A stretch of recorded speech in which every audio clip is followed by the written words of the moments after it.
Hey everyone, happy Monday. Happy Monday. Happy Monday. What's going on? Good. How you doing? I'm good. How are you? Long time no see. Yeah, it's been a minute, right? Yeah, I be still watching your videos and stuff. Well, I appreciate that.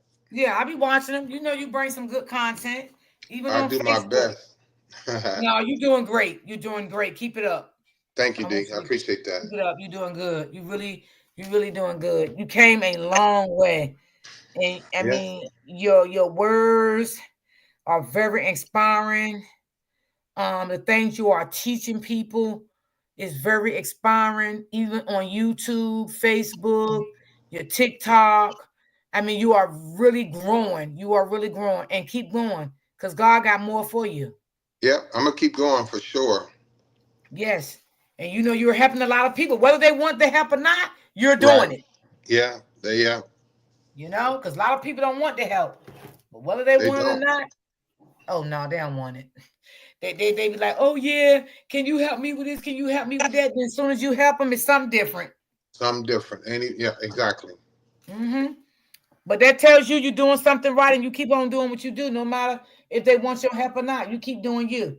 Yeah. And I sure will. I Yeah. will.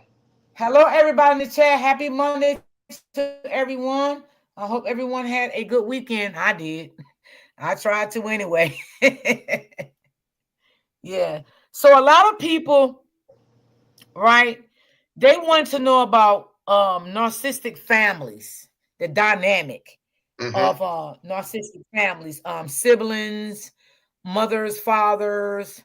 So I told them that I would bring you on so you can give them some background on narcissistic behavior. Mm-hmm. For sure.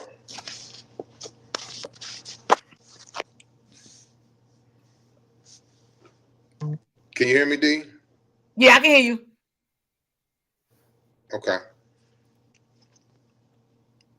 You waiting on me? Yeah, you can go ahead. Oh, so you want me to? What? I mean, where you want me to start? Like, well, I'll just go right in. Okay. Um, what we have to realize, and narcissism is for any race of people. It don't matter. You can be a Japanese guy down in Japan and be a narcissist, but what we have to understand is that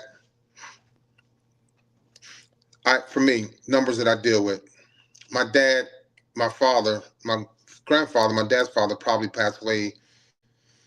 Say he was 80. My dad was in his 60s, and that's 140 years. Let's just say 140, and then I am 59.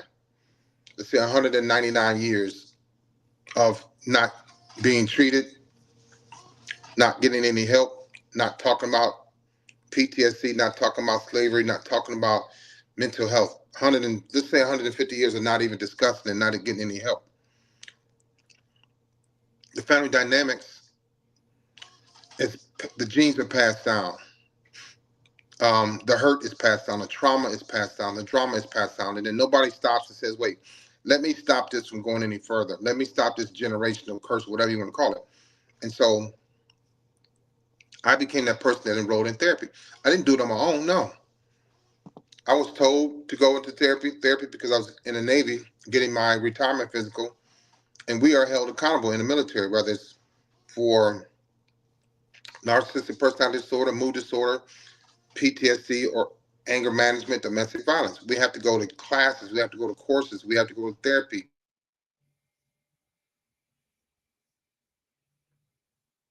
We have, I'm sorry, and we have to pass these courses because if you don't, you can't be treated. And if you can't be treated, you can't get your disability for failure of a course. But in the civilian world, people don't go to these therapy as much, and if they don't finish. They don't. Nobody's holding them accountable for not finishing.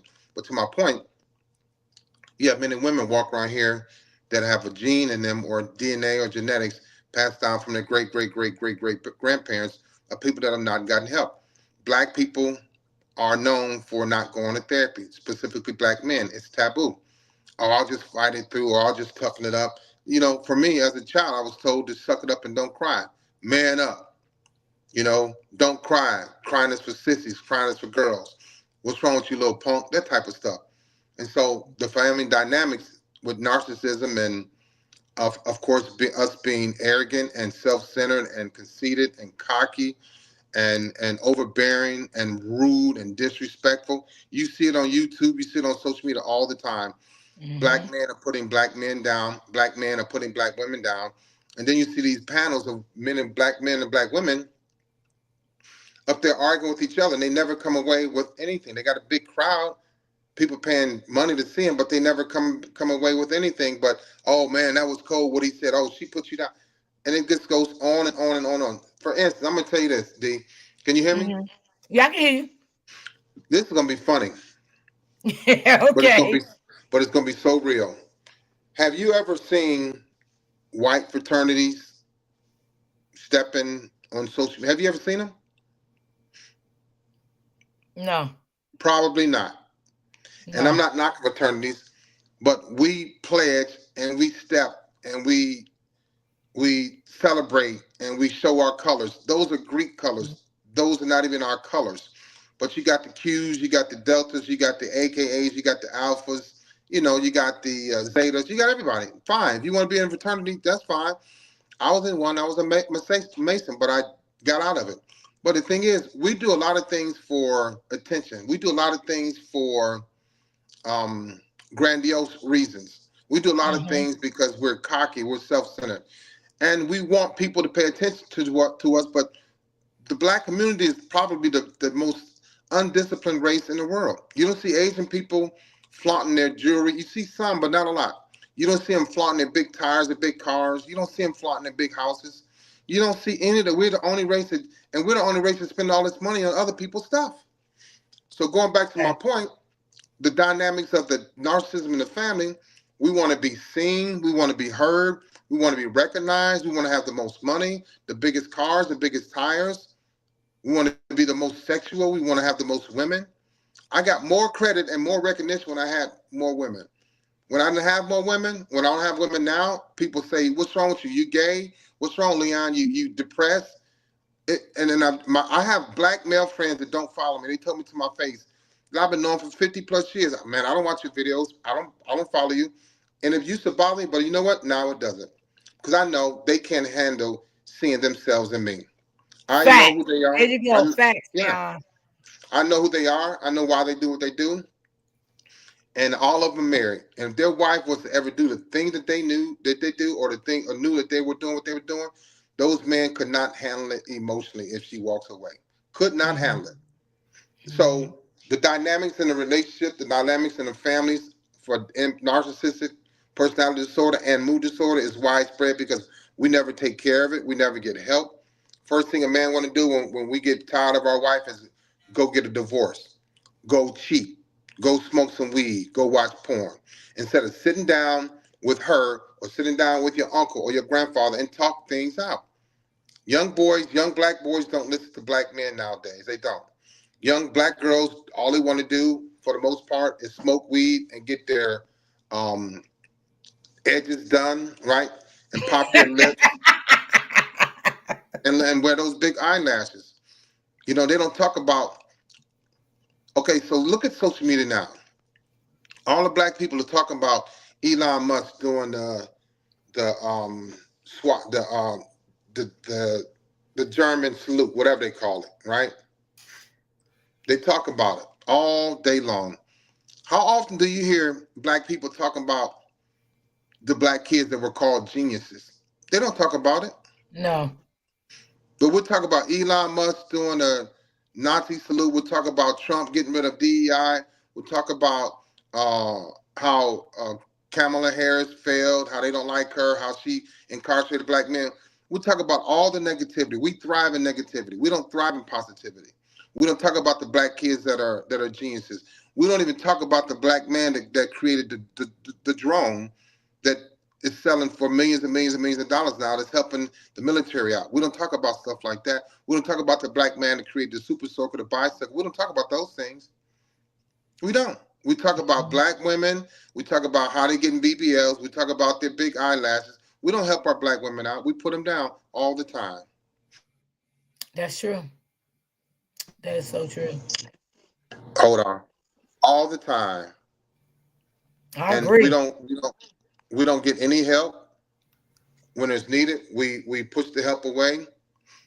I've been for 3 years on social media. I've amassed about over 500,000 followers on TikTok, YouTube, Facebook, and Instagram. Right. Out of those 500,000 followers, 98% of them are women. Out of those 500,000 followers in three years, I've talked to 10 men in a period of 3 years and 500,000. And of those 500,000 in 3 years, those 10 men I talked to, nobody is in over the age of 45. How sad is that, D? Wow. Women call me all day. Women text me all day. Women email me all day. Women are honest with me all day. Not the men. I had a female friend. She said, Leon, when you start talking to women, your status will change and you'll get more recognition. And I wasn't looking for recognition. But when I shifted to talking to women instead of talking to men, that's when it changed. Right. I Right. understand the power of a woman. I'm not fearful of that. It doesn't scare me. It doesn't surprise me. I know how to mesh with a woman. I know how to motivate a woman to be with me, and I know how to motivate a woman to leave me. And I've done both. So I Right. understand that the family dynamics. The mothers are around longer than the men. My aunt, I have one aunt. I don't have any uncles. I don't have any grandparents. All my grandparents are deceased, but the matriarch of my family is my aunt. My uncle died of cancer. My uncle died of, he was sick. My dad is gone. My grandfather's gone. My other uncles are gone. The women outlast and outlive us because they have that emotional attachment to life. They have that emotional attachment to God. They have that emotional attachment to the universe. Men, we don't. We think through our penis. We don't even use Mm-hmm. our heart anymore. We think Mm-hmm. through our money, period. So the Mm-hmm. dynamics shifted, and it's just stagnant because we don't get help. We don't take the lead in families anymore. There are very few men that talk about leading from the front as a husband, as a man, as a pastor, as a minister. We don't do it enough. And by far, the black race is the most undisciplined race in the world. We are easily swayed by anger. We are easily swayed by money. We are easily swayed by our sexual prowess, not financial literature, not education, right? And not unity. Other races that do that, not us. So that's my take on the dynamics in the family dynamics when it comes to narcissism. We're letting it control and ruin our race. So do you think like um coming up, do you think like people that has been in foster care and has been, because a lot of people they has been in foster care, they has been raised by foster parents. Do you think that has a lot to do with their trauma coming up as an adult? Yeah, it definitely. I kind of okay. I wanted you to break that down because I kind of figured that. I was just talking about that this morning to me and one of my supporters was on the phone talking about it. And she said, "D, I don't mean no harm, but and she said it to me. I said, no, you making sense. But I was telling her, I said, well, I'm gonna have somebody come on my panel today and break that situation down because I was thinking the same thing. How do you want me to start? What part did you want me? Okay, so we know that when the mother had them, okay, the mother must have gave them up for adoption or something could have went wrong in the family. The mother could have lost custody. The child could have went into a foster care. Do you think by the child being in the foster care causes so much trauma to them, and or the mother had already had trauma in her life? That's why she lost this child. The mother could have had already narcissistic tendencies, or did the child pick up these narcissistic tendencies from the foster care? Like, Well, how would you address that? well, they say narcissism, and I'm not saying this is what I read. It starts with the mother, and so when the Okay. mother rejects her child, like my mom sent me to live with a lady that I didn't even know when I was 11 years old. When the mother rejects her child, when the child is discarded, when the child is molested, raped, abused, neglected, that's where narcissism starts, with abuse and neglect. And then you send them away to foster care. It's already planted. to be honest, the forming of the mind when it comes to the brain, when it comes to narcissistic personality disorder, starts, they say, around 18 months for a child. And it goes from there. It either gets worse or gets better, and you learn how to deal and cope with it. But when they're rejected and discarded, and they they're sent away, and they come from a broken home, and the parents are divorced, and they've been molested, they don't get any help. I should have gotten therapy when I was 5 years old, 6 years old, seven, eight, when I was watching porn, when I was molested, when I was being touched by my uncle at 10, 11 years old. So it starts when the child is rejected or pushed away from the mother or somebody they were supposed to love and trust them. They were supposed to love them and they were supposed to trust.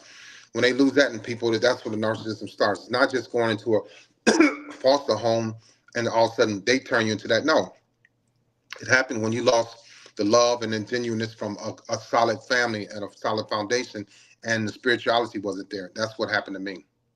Okay, I kind of figured that too. Like, because a lot of people in my chat ask me, like, what do narcissists start from? It starts from your mom. Hmm. Or maybe if your mom didn't raise you, maybe from birth, your grandmother raised you, your grandmother was a narcissist. But Or your still, father. right? But still, if somebody had to raise you aside from your mother, you're gonna miss that. You're gonna Right. be upset with that. You're gonna despise your mom. You're gonna be rejecting other women. You're gonna hurt other women. You're gonna become very very promiscuous, like I did. I lost my mom at 11, and I never recovered. Okay. Okay. So do you normally see in narcissist families that the siblings are close? Because I don't see that. Do you see No, that? Because I no, don't see that. they're not close. No, they all have their own agenda. They all have been affected by their mom. The dad could have affected the whole family, could have changed the dynamic. So it's mother and father, but mostly the mother. They say because of the lack of nurturing or prevention, the avoidance of nurturing and love and care and empathy. But no, me and my siblings, I get along with my sister. We're very close. Not one of my brothers and my other brother. They're both narcissistic. My sister seems to think that my mother is or was a narcissist. She died in 2012, but it started with my mother. So the siblings are not, they're close, but they're not, some of them not close at all. Some of them don't like each other. Yeah, I've seen that too. So do you think that they will ever become close They can in work a on it family like dynamic like that? they can work on it, but they have to sit down and have that intervention. Just like I have to work, Right. I will always have my NPD and mood disorder. I will always have this all my life. But there are things that I can do to work on my behavior. So with the family dynamics, as far as people not getting along, as far as them not getting along, they need to talk and sit down. Most times they don't talk about it. Most times they don't want to talk about it because they don't want to face it. They don't want to hear that mom was an alcoholic or dad beat my mother and this is why you like dad and you like mom. They just don't want to sit down and have that family discussion. And so it goes on. They get older. They have kids, and they become more detached from uncles and aunts, and it just time just goes on, and they draw further and further apart. So okay, now I'm quite sure you know this too. When the child grows up, right, and you got some mothers, they're narcissistic. So what they do, they groom the children, right? They say they groom one of the kids to be a golden child. They can groom one of the kids to be one You of the hit it child. on the head. You hit it on the head, D. I'm sorry. When That's you all right. Go ahead. when a child is groomed to be the golden child, they become a narcissist too. Yes, Absolutely, absolutely. right. And then people ask me, is a golden child worse than a narcissist? They about the same. They can be because they have the expectation. Yeah, they have the same expectations. They want to be looked at differently. They are very self-centered. They're very egotistical, controlling, overpowering, overbearing. Yes, yes, can be. I've seen it in my family. I've seen it in my ex's family too. I've seen it in the military. Right. So what about what would you say about the scapegoats? Like, you have some kids that grow up to see what their moms is really about and advantage. Those are the ones that wind up becoming the empaths because Right. they learn what not to do and how not to be. And Yes. that was me. And we talked about that before. Remember Hmm. that? Yeah, I That was remember. me. I was the scapegoat. Hmm. I ran away Right. and stuff, Hmm. So, and a lot of people, they ask me sometimes, what's the difference between a empath and a dark empath? You know what I'm saying? And it's a lot of difference between them because empaths and dark empaths, dark empaths, they do connect with empaths, right? Right. They know. I mean, they have the same mindset in some instances, but sometimes they have ways of narcissists too. Right, right. And they were saying that dark empaths are very dangerous people, Very. like narcissists. Right. And that's That's why I tell a 100% lot of true. people, yeah. And that's why I tell a lot of people, like, if everybody in the family does not want to, think about getting counseling, sometimes do it for yourself to make yourself a better person. Exactly. Because Right. sometimes you can't force the whole family to go out and get counseling. They may not want it. They may want to continue to be the person that they are. They That's may right. not never want to change. Exactly. Very true. And that So becomes you the problem with most black families. Yes. mm-hmm. Yeah. So you have to be the one to break that dynamic, like I did. I broke mine, Hmm. I You wasn't gonna have to. sit there and be that person. No. Uh-uh. That's not who I wanted to be, you Exactly. know.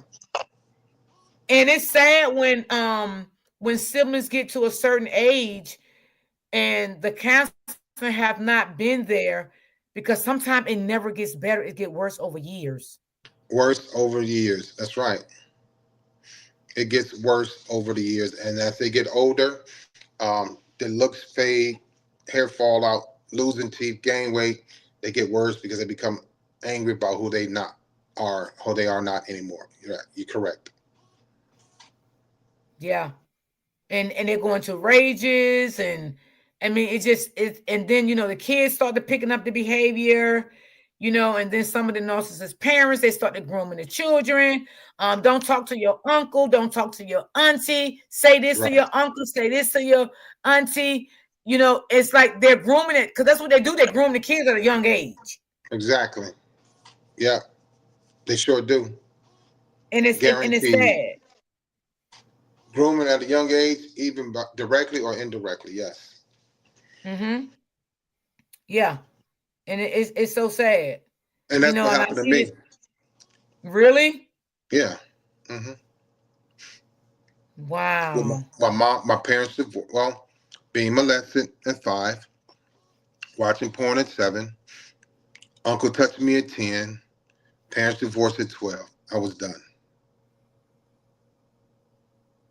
Wow. Done. Mm. I know that. Now, I know you went through a lot, Yeah, but look at you I did. today.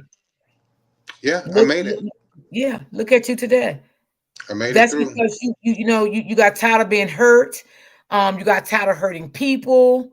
Right. Um, and you wanted that help. Some people, they are narcissists and they just feel like they never do nothing wrong, and they want to continue to hurt people. That makes For them all feel this, good, that I was that person too. right?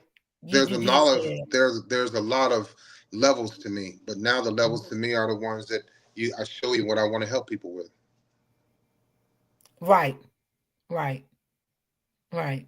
Well, you're doing a great job. I mean, you're absolutely doing a great job. And you got some guys out here, they never going to come out and tell people that, yeah, I'm a narcissist, but They I won't choose do to it. get help and to benefit, to better myself. They're not going to do that. Nope, they not. I was that person too, D. Everything you saying, that's who I was. And I said, let me see if I can try to work on myself, see if I can do better. And it happened, and it's still happening.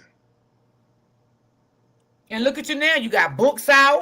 You Hmm. got big platforms. You Right? go to seminars. Yeah, I mean, you doing all you doing it. You doing I it, am. and Yeah, you bringing awareness to narcissistic behavior. You know yeah. what I'm saying? For the ones that want to learn that, because a lot of people think narcissist behavior is a joke, but it's not a joke. It can take you Right. out of this world. It ain't no joke. It will take. Yeah, that's right. It's no joke. It's serious. Narcissist behavior is serious. Very serious. And you got a lot of people out here in this industry today, they are narcissists. Everywhere. Entertainment, Yes. workforce, military, medical field. Yeah. Yeah. You got people on these YouTube streets, Facebook, Instagram, they narcissists. Everywhere. They all over. But I try to keep my head above water, Leon, and I try to spot them as soon as possible because I back off. Yeah, you have to. That's safe for you. Yeah, I don't want no communications with them. I don't want to be no friends with them.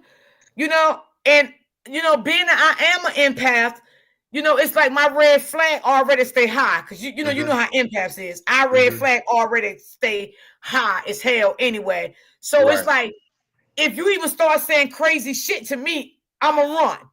You feel Exactly. me? That's just how empaths work. So, and I always try to explain to people like at first I used to always, be hurt and get upset because, I could never keep friends and I didn't Right. understand what was the situation and why. Hmm. And I always thought it was my fault until I started receiving counseling. And my Right. counselor always told me, she said, D, it's not your fault. You are an empath. You're not going to keep friends. You're No, not it's going to not your keep fault. friends. Right. It's not your fault. People is not going to see you for you. Exactly. You know what I'm saying? And Yeah. you are an empath, so I can deeply read through people right away. I can read through them right away, even though I try to give them the benefit of the doubt and stuff. You know what I'm saying? Because I don't want to put everybody down. You know what I'm saying? Because of my high level of empath. So I try to do like stick it out sometime with people, but after a while, I got to give it up. I cut all communication. You have I to. just, yeah. And then when they started saying shit to me, I just started saying other shit to let you know I'm really not feeling what you're saying to me at this moment. And I'm not really want to have a conversation with you because I'm feeling that you on some other type shit that I'm not on and that I don't want to be affiliated with. So I practically I can feel them demons now. I can feel them. And I'm Hmm. a type of Right. person when I give you a chance, and when I feel you not right, I cut you off. I cut all communications off. Not saying I hate you, because I don't hate nobody, but it's something in you that I used to see that I'm not seeing anymore. Right. No, I get it. I agree with you on that too. Yeah. And I ain't gotta tell you everything, because like in past, we like to be peaceful. Hmm. We don't like all that drama. We don't like all that kind of stuff. Y'all Now, help people too. yeah, and I love helping people. I like to joke, I like to laugh. But when it comes to all that violence and stuff like that, I'm just not into that. I Right. don't like that. You know what I'm saying? Like my platform is not the way I want my platform to be right now, but I pray about it every single day because I know one day God gonna send me more people, better people, and they're gonna be here for me. You Oh know? yeah. You get Yeah, it. I know. I pray about it every single day. Every single day. I do. I pray. And I have a narcissist sister. And I told you about it. I love her, but I just can't deal with this situation anymore. I Right. tried and I tried, and I just can't do it. It's like with a narcissist, every time you get them a chance, you bring them back into your life, they bite you again. Hmm. Sure do. Sure will. Every time. Yeah. And it's sad and it's painful and it's hurtful. And you don't want nobody to keep biting you. And a lot of people think because and I want to touch on this too, Leon. A lot of people think when you are in a friendship or relationship, a lot of people think they got to keep going back to a friendship or relationship because it's love. Could you It tell ain't these love. people that it's not love, Leon? No, it's not love. It's a lot of times women, they go back and they hold on to the potential of what it could be. Period. They see Thank like, you. oh, we could have this, we could have that. But that man or woman is not thinking like that. They want what they want right now in the moment. But a lot of women go back, as men too, but mostly women always go back, wait and hang around for, and just in case I don't want her to get what I had, or I don't want her to get what I put the work into. I hear that a lot. So you're right. That's right. Mm-hmm. Mm-hmm. Absolutely. Absolutely. That's not love. That's Mhm. not love. At this point right now, both of y'all are toxic. Very toxic. It's not love. It's lust and it's an addiction. There you go. And would you say that is trauma bond? The thing about trauma bond, I don't even like that word because Okay. people do bond through somebody else's pain, especially empaths. Y'all want to hold on, y'all want to fix, y'all want to rehabilitate. I just don't like the trauma bond because it makes people think that I can't get out of this bond, and we're in trauma together. I like his trauma, I'm addicted to his trauma, his pain, I'm with him to help him get out of his trauma. I hate the word trauma bond, but people do bond through traumatic injuries, traumatic events, traumatic times. I just don't like using the word trauma bond, but a lot of times women just want to wait and see what he can do or how they can help him change. Y'all are helpers, y'all want to help men change, and then it doesn't matter because if I don't want to change, you can't help me. All I'm going to do is become irritated with you trying to help me change when I don't think I need to change. So I don't like the word trauma bond, but I explain that. But it's you're addicted to the potential of what we can be, but I'm not addicted to that. And you hold on to see if I grow, and I won't. Right. And I think that's what's one of my problems. And sometimes I see myself still having that problem because sometimes I see myself trying to hold on to shit that I know in my heart that I need not to hold on to because I know it's nothing can be fixed here. Right. But me Exactly. being an empath, I think I got the answers for it, and I can fix this person. I can help this person. I can guide this person. But on the other flip side, I'm holding on to nothing but pain. Nothing but pain. Right.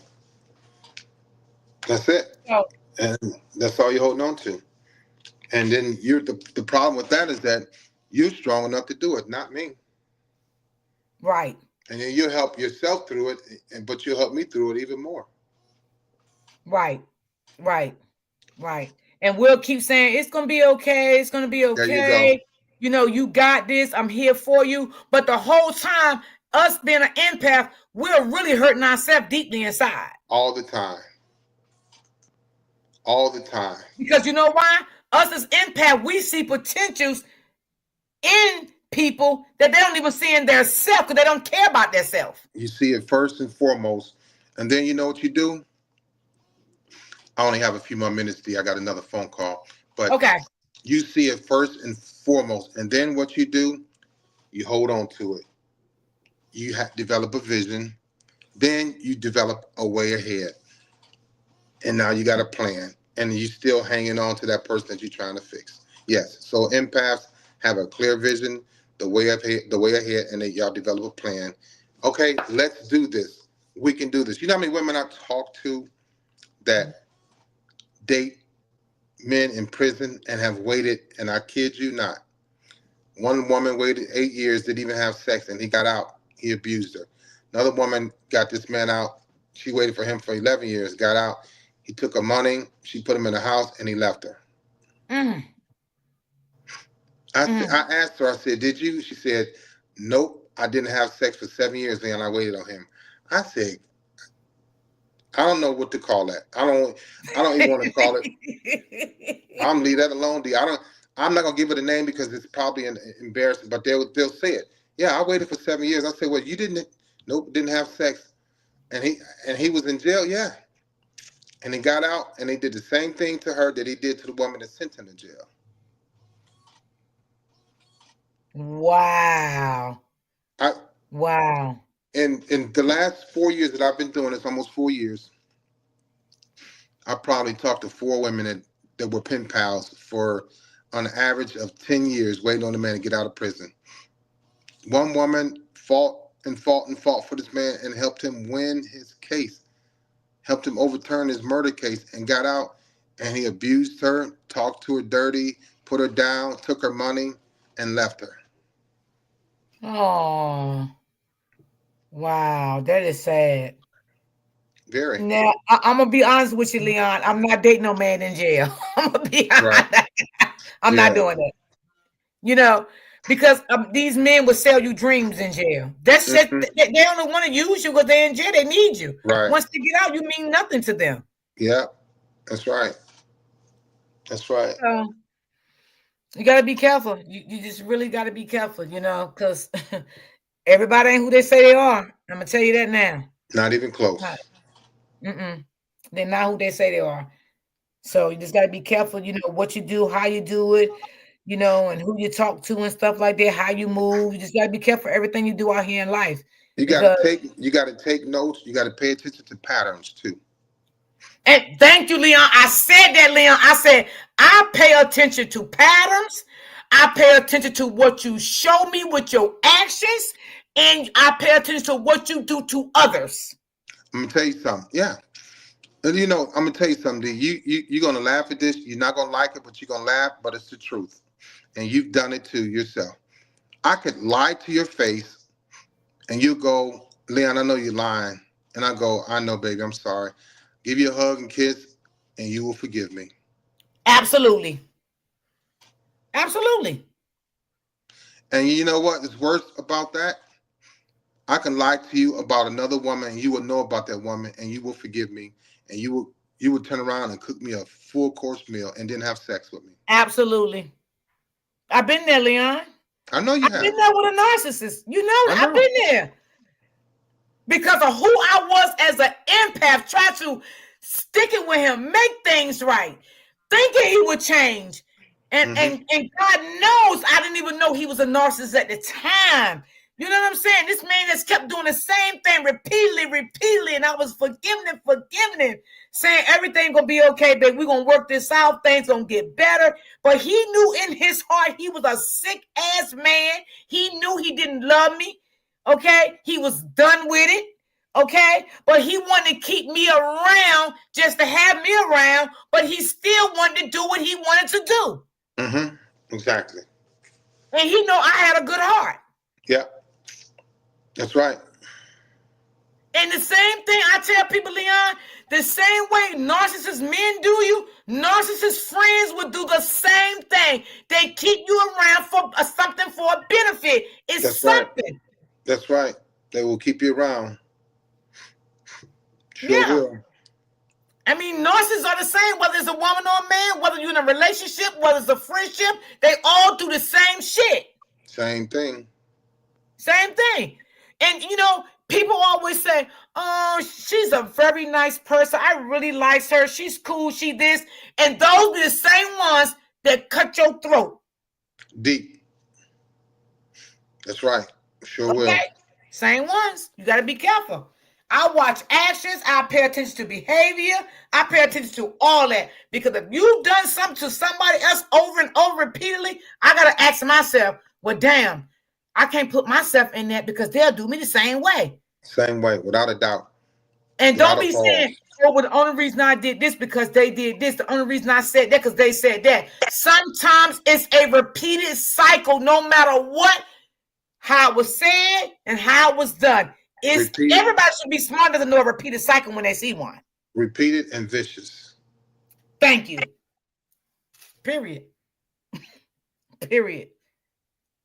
Leon, send me your link to your book, and I'm gonna post it on my YouTube. Okay. Which one? The first, second, or third book? You got a third Oh, one now? yeah, I got five books. Well, two were biographies. My three is first. I've seen the third one because it's about narcissism. We'll do that. I've seen that. Okay, that's cool. Send me that one. Yeah, send me Okay. that one. I post that one on my community wall. And if anybody want to support Leon, his book that he just written about narcissists, I'm gonna drop the link and y'all can support him and purchase his book. Your book is on Amazon, right? Yes, it's on Amazon. And I do book giveaways. When you do another live, we'll do next time you do one. I'll do some book giveaways too. Okay. So maybe in about another week or so, when I think you're not busy, I'll bring you back up and you can do the book giveaway. Okay, we can And do that's that. what I want to do too, Leon. I want Leon. I ain't gonna lie. I ain't even gonna lie because I ain't no jealous person. I love to see people do good, and I'm so happy for you. I'm just so happy. Like I always ask about you with OG and stuff because I talk to her every now and then. I ask about you, and I'm just so thankful that God has blessed you and took you this far. And I always say to myself, I want to be like Leon. You can I do it. want to start getting out here in the community, Hmm. travel, go to events and talk about narcissists. That's what I want to do. I want to do something besides being here on YouTube. I want somebody to pick me up, you know what I'm saying, Yeah, and take me to a event with them you can and do talk it. about narcissists. That's what I want, Leon. You can do it. Yeah, You can do it. yeah. I'm gonna work on it. I'm definitely is gonna work on it. Yeah, because we see them every day. They heavy on these social media streets. Heavy, Very heavy. heavy, and it's sad. See it every day, every day. But I can spot them, and I thank God, you know. And I know sometimes they put that mask on. We might not know who they are right away. But if you give yourself time to some space, that mask will fall off. Don't try to get so engaged so fast before that mask fall off. Oh, That's it either will for in a sure. relationship or a friendship. Don't It don't will. don't do that. It will fall off for sure. Yeah. It will not stay on long. Because a mask cannot stay on a narcissist long. It eventually falls off, you know. And a lot of people think when you back away from people, you hate them or something like that. It's not that. It's just like some people may see some stuff that they don't want to be involved in, or they Right. don't like about things that you are saying. And I'm a type of person, I back off because I feel like if I stand on my boundaries, Leon, to tell a person how I really feel, I feel like it's going to be a confrontation. So I feel I will back off because I stand on my boundaries and I'm never going to give up my boundaries. I stand 10 toes on my boundaries. Okay. You know what I'm saying? So I feel like if I can't come to you and be like, Leon, man, you know what you said, bro. I ain't like that. You know what I'm saying? Let's talk about it. Hmm. And you be like, D, yeah, you right. You know what I'm saying? That's cool. But then when you start spinning the narrative all the time and, you know what I'm saying, going to that deep dive shit, you know what I'm saying? Like you don't want to hear what I'm saying. And, you know what I'm saying? You said this because of this. And I don't want to be around nobody like that. No, I I don't don't like blame you. Right. I don't want to be around. You don't have to be That's not, either. yeah, that's not who I want to be around or have communication with because I know after a while, that light gonna dim. It will. That light gonna dim. So I rather just move on before it gets to that point. That's the smartest thing to do. Yeah, Staying gracefully, safe. peacefully, and still love you from a Yeah, distance. staying safe. Yeah, yeah. So Leon, I know you gotta go. Thank you for coming up. I appreciate you so, so much. And don't forget to send me your link and text it to me. Text me your link. Okay, I'll do that when we get off of here. I got you. Yeah. And I will definitely post it on my community wall so people can support your book. And I'm gonna hit you up in another week. So about the giveaway for the book. Okay, D, I got I'll you. definitely do that. Okay, we can do that. Okay. And thank you so much for coming up. I appreciate you so much. And you Thank keep you for doing what having me. you're doing, Leon. Keep I grinding. will. All right. Talk to you later. Okay. Bye bye. Hey, chat, chat, chat. Yeah, that was my man Leon. Y'all know I had to bring him up. So I'm gonna I'm gonna do his link on my community wall, y'all, when he sent it to me. And anybody want to buy his last book, y'all can buy it. Hey to everybody that was coming in, y'all. I didn't want to be rude and like talk over him. So I was really putting it in the chat. Open book, Brittany, Lisa Smith, Crystal, Brittany, and who else I didn't see. I didn't want to be rude and just, talk over. I think that was I think that was it. I think that was it. Yeah, I think that was it. So, yeah, like I was saying, like, you know, narcissist does start from parents. Y'all heard what he said. It starts from the parents. No matter if you go into a foster care or whatever the situation may be, and you stay in foster care all your life, it is stemming from the parents. Yes, because I had some people ask me that, you know, but I want to clarify that with Leon. So yes, no matter what. And then when you go in foster care, like he said, it makes it even worse. Okay, because you already traumatized because your parents gave you up, you in a foster care, you're dealing with another family that's not your family, and you're dealing with whatever issues they have going on in that foster care. So it is a lot. So yes, that's how nasty behavior and stuff, it continues to go on and on and on. So yeah. Um, Thank you, Terry. Hey, Hazel Eyes. Thank you so much, Terry. I appreciate that. You always do that. Thank you so much, Terry. So, yeah. And like you said, y'all, narcissist behavior and stuff, it's very dangerous. A lot of people need to start taking that shit serious and be careful when you get in relationships out here. We seeing a lot of women, black women being unalived, you know, by their boyfriends, their ex-husbands, or their husbands they still married to. It's just a lot going on. Friends, you know, I think a lot of people I think sometime now when people get into relationships or whatever it may be, I think they need to start reading up on a lot of narcissistic behavior. Maybe you'll find some red flags in there before you start talking about a wedding, or before you start talking about friendship, or anything. You will see it. I mean, it'll be right there for you, because I know a lot of people is not educated to it. Thank God I am. You understand what I'm saying? You will see. I mean, you just can't sit out here and say everybody is your friend. Everybody, he loves me. You know, I know he loves me because he told me this, and he said he's gonna buy this for me, and he said he's gonna get that for me. He said he's gonna buy me a 2026 car, and a 2026 ain't even here yet. Okay, like shit like that is red flags. You feel me? Like, don't just be so quick to say a man love you. You know, ask that man what make him love you. What make you love me? What you see in me you love? You know, ask him that. Ask him and see what he says. See, he give you the right goddamn answer. I'm just, I laugh about this shit, y'all, but this shit is really serious. Like, this is serious business. It really is. It is. I mean, you got these young women out here, it's being unalived. You know what I'm saying? By their own husband that they married. Didn't even know their husband was narcissist. And they was unallowed by their own husbands. Because why? They didn't give themselves time to learn who their husband really was. They didn't give themselves time. Look what Leon just said. You got these women is marrying these men straight from prison and don't even know these men. Moving into their home with their children. Like, this stuff is insane. Now, don't get me wrong, because nobody don't deserve to lose their life. But as people, as women, things got to get better. It has to get better. And stop trying to nix your family off when your family trying to tell you right from wrong. Stop it.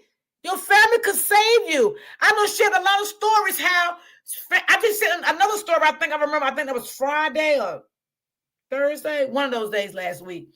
When a woman was unalived by her own husband. He moved all away to another state. And look what he did. He brutally beat her. And because of why? She didn't know him. She met him in prison. Okay? Then she moved him in a house. She got pregnant by him. He moved to another state. He had to stop talking to her family. Okay? And that's what narcissist does. They like when you stop talking to your family, your friends, and all that stuff. They want you to cut everybody off in your life because they want to have you by yourself. They love that. I mean, come on. When you see a man that don't want you to have no communications with your family, that's the biggest red flag ever.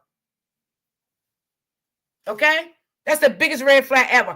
And another red flag, when you dealing with a guy and he tell you that him and his family not getting along, now don't get me wrong, y'all, because you have some women and some guys that does not deal with their family. So I'm not saying that's a bad thing, because we do have that in life. You understand what I'm saying? But check into it. Just don't take his word, because it could be something else. And that family can bring some light to your situation. You know what I'm saying? That family can bring some light to your situation. Why they really don't deal with this person. Whether it's a man, friend, whoever. Don't be so quick to open yourself up for a man. Because look what happened to me. Look, I thought I had somebody for the rest of my goddamn life. But did I? I did not. I was beaten. I was abused. Mentally, physically, emotionally. Because I thought that was the love of my life. But thank God I made it out. I wasn't going to take no more. I said enough is enough. But see, some women don't be as lucky as me to come out on top like I did. But don't get me wrong. I had a lot of walks away, but I had a lot of healing to do. Okay, a lot. I had to work on me again to find out who I was. I had to love me again. I had to build my self-esteem, build my integrity back up. I had to do a lot for me. And there's no way in the world I was going to get out here and get into another relationship and I didn't even know who the hell I was. Because if I knew who I was, I wouldn't have did what I did the first time. Okay? So some people always say, oh, I know who I am. No, you don't. Because if you know who you are, you wouldn't be doing the shit that you're doing and you continue to keep doing it. Okay? And then a lot of people always say, well, why does I keep getting these same men in my life? Think about it. Because you need help. You need to identify who you are so you won't keep sitting here accepting these negative, nasty men in your life. You don't know who you are. You attract who you are. And once you get that proper help that you need, I guarantee you, if you do attract that type of person, you're going to see before you even get in a deep relationship with them. Because your counselor going to taught you everything, Mason, you needed to know. Okay? See, my counselor taught me a lot of stuff, right? And I was in groups. I was in a lot of groups, y'all. That's why a lot of these groups on Facebook and Instagram, I was in those groups. I knew about those groups. I was in those groups. I started those groups through my journey. I started those Facebook and Instagram groups through my journey. On top of me going to counseling. I was in those groups for quite some time. So I know about those groups. Yeah. But you got to take heed to things out here, and if you got small kids, they're going to come up to be adults one day. And you don't want your kids to see you going through the same thing and they think it's okay when a man get mad at them, the man can spit at them, beat them, smack them, knock them down, curse at them.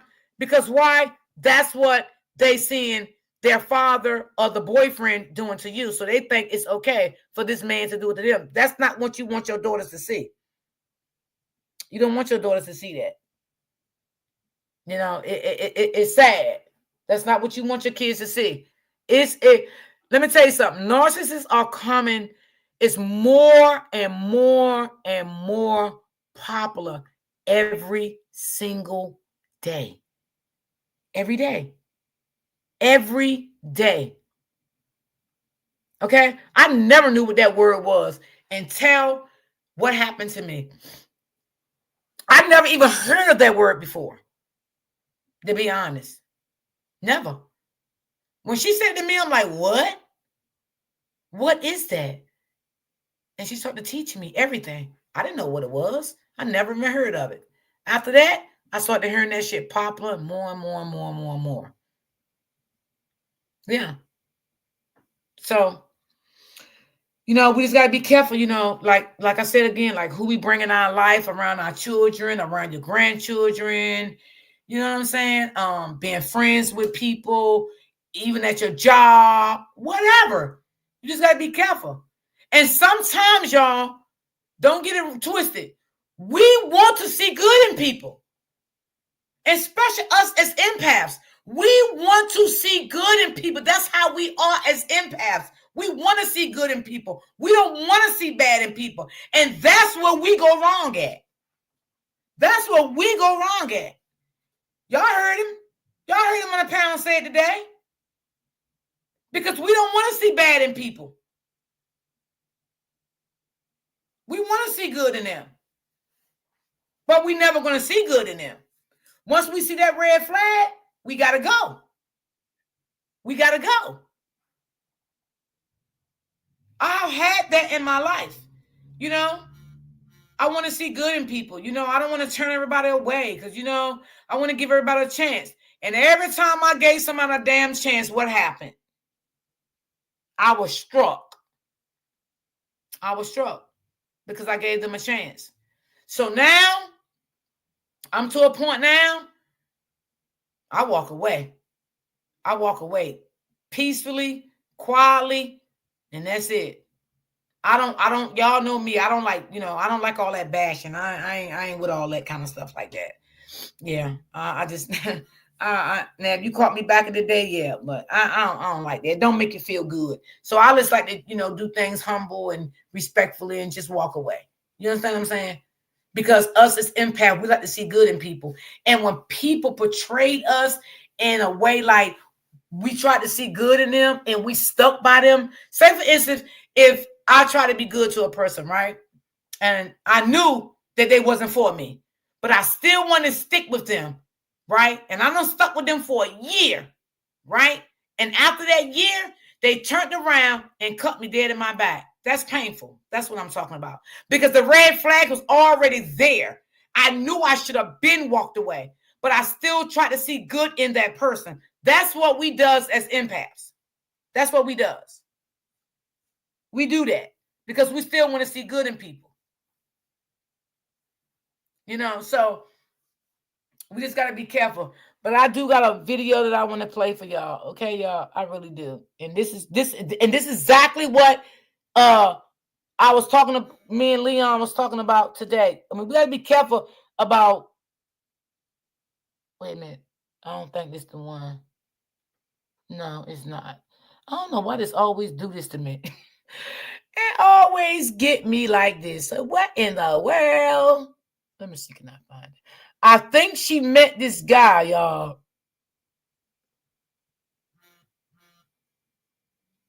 Hold on 1 second, y'all.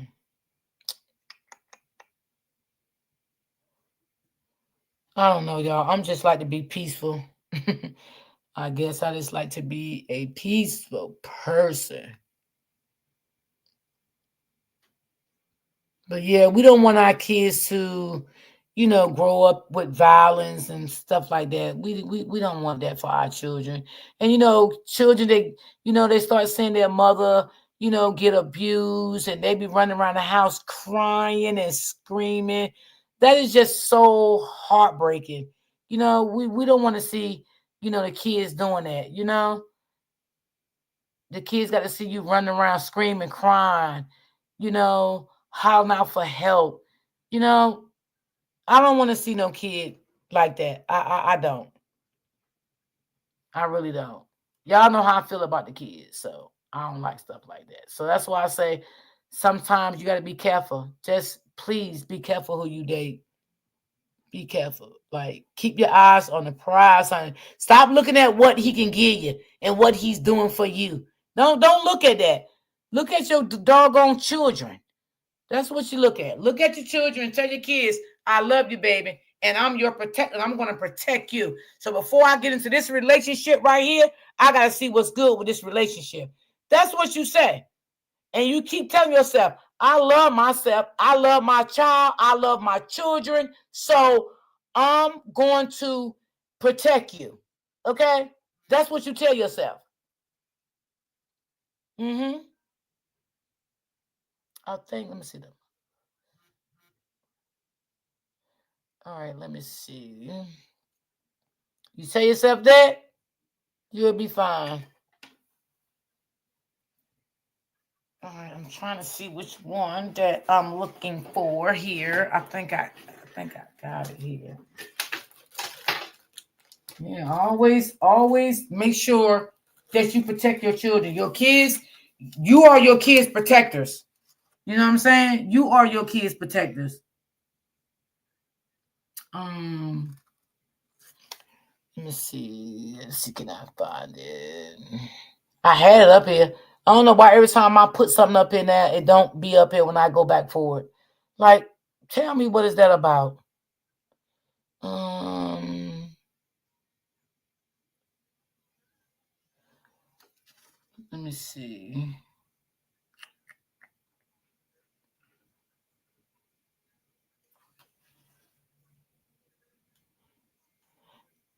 I don't know why I don't see that one.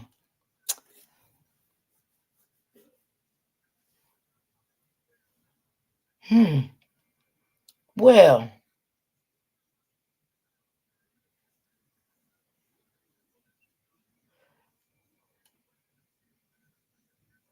I don't know why I don't see my thing. Wait, I think it's this. Let me see.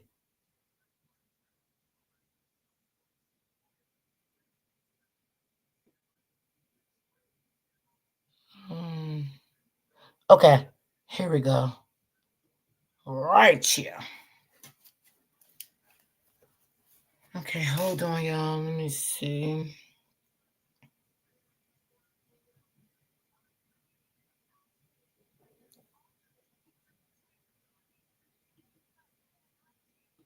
So you just gotta be.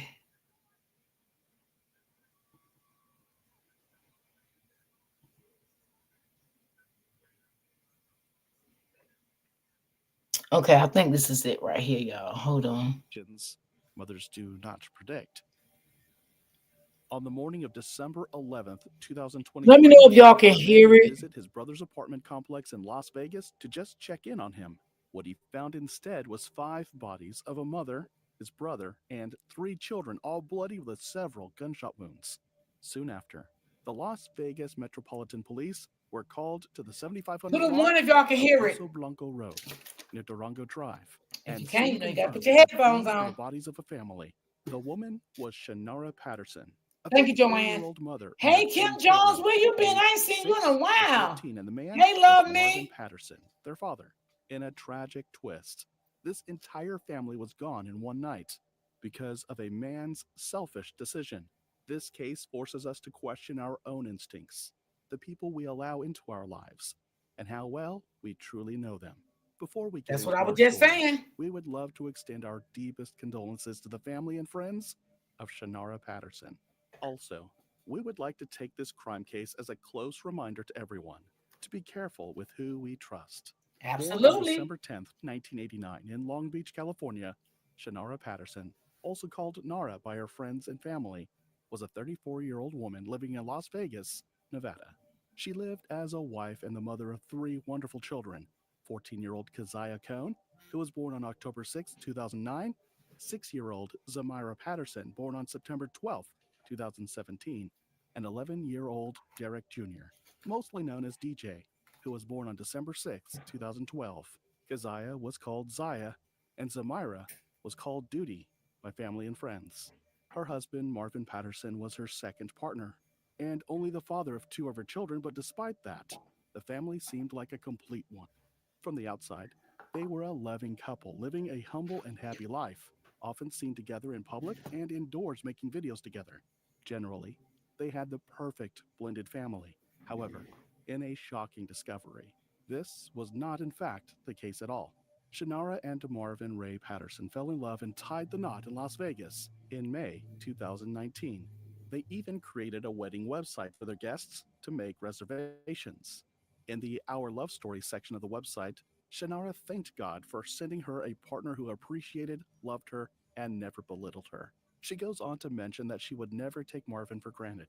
At this point, Shannara is very much in love with Marvin. That is why the couple had a grand wedding, because they wanted something that would stand out and express their love and commitment to one another. Her father walked her down the aisle where Shannara was seen wearing a beautiful gown.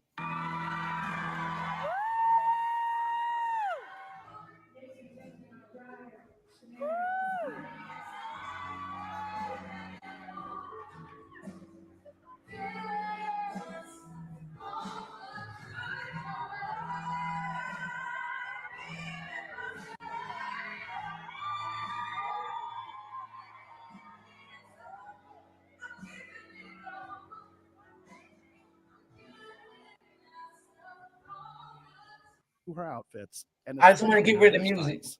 She always made sure she looked great. She also didn't take care of herself alone. Her kids always looked good too, whether it was at home or school. Not only did she pass her sense of great style to her children, but they also had her sweet, charismatic qualities. She was described by family and friends as sweet, kind, and selfless to everyone. Her daughter Keziah was funny and loved to draw, while Zamira Patterson was a generally sweet little girl. From all indications, it Yes, seemed she as though was, Marvin Joanne. was the best man for Barry Shannara Boots, happy because Monday, not only Queen. was he loving, but he was also good to his stepchildren.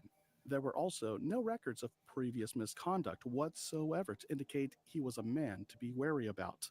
You would think this family, just like many others, looked great from the outside, but one would soon discover the disturbing dark side hidden within this family. By the way, I post true crime and strange cases here weekly, so if that sounds like your kind of thing, please consider subscribing. It helps a lot.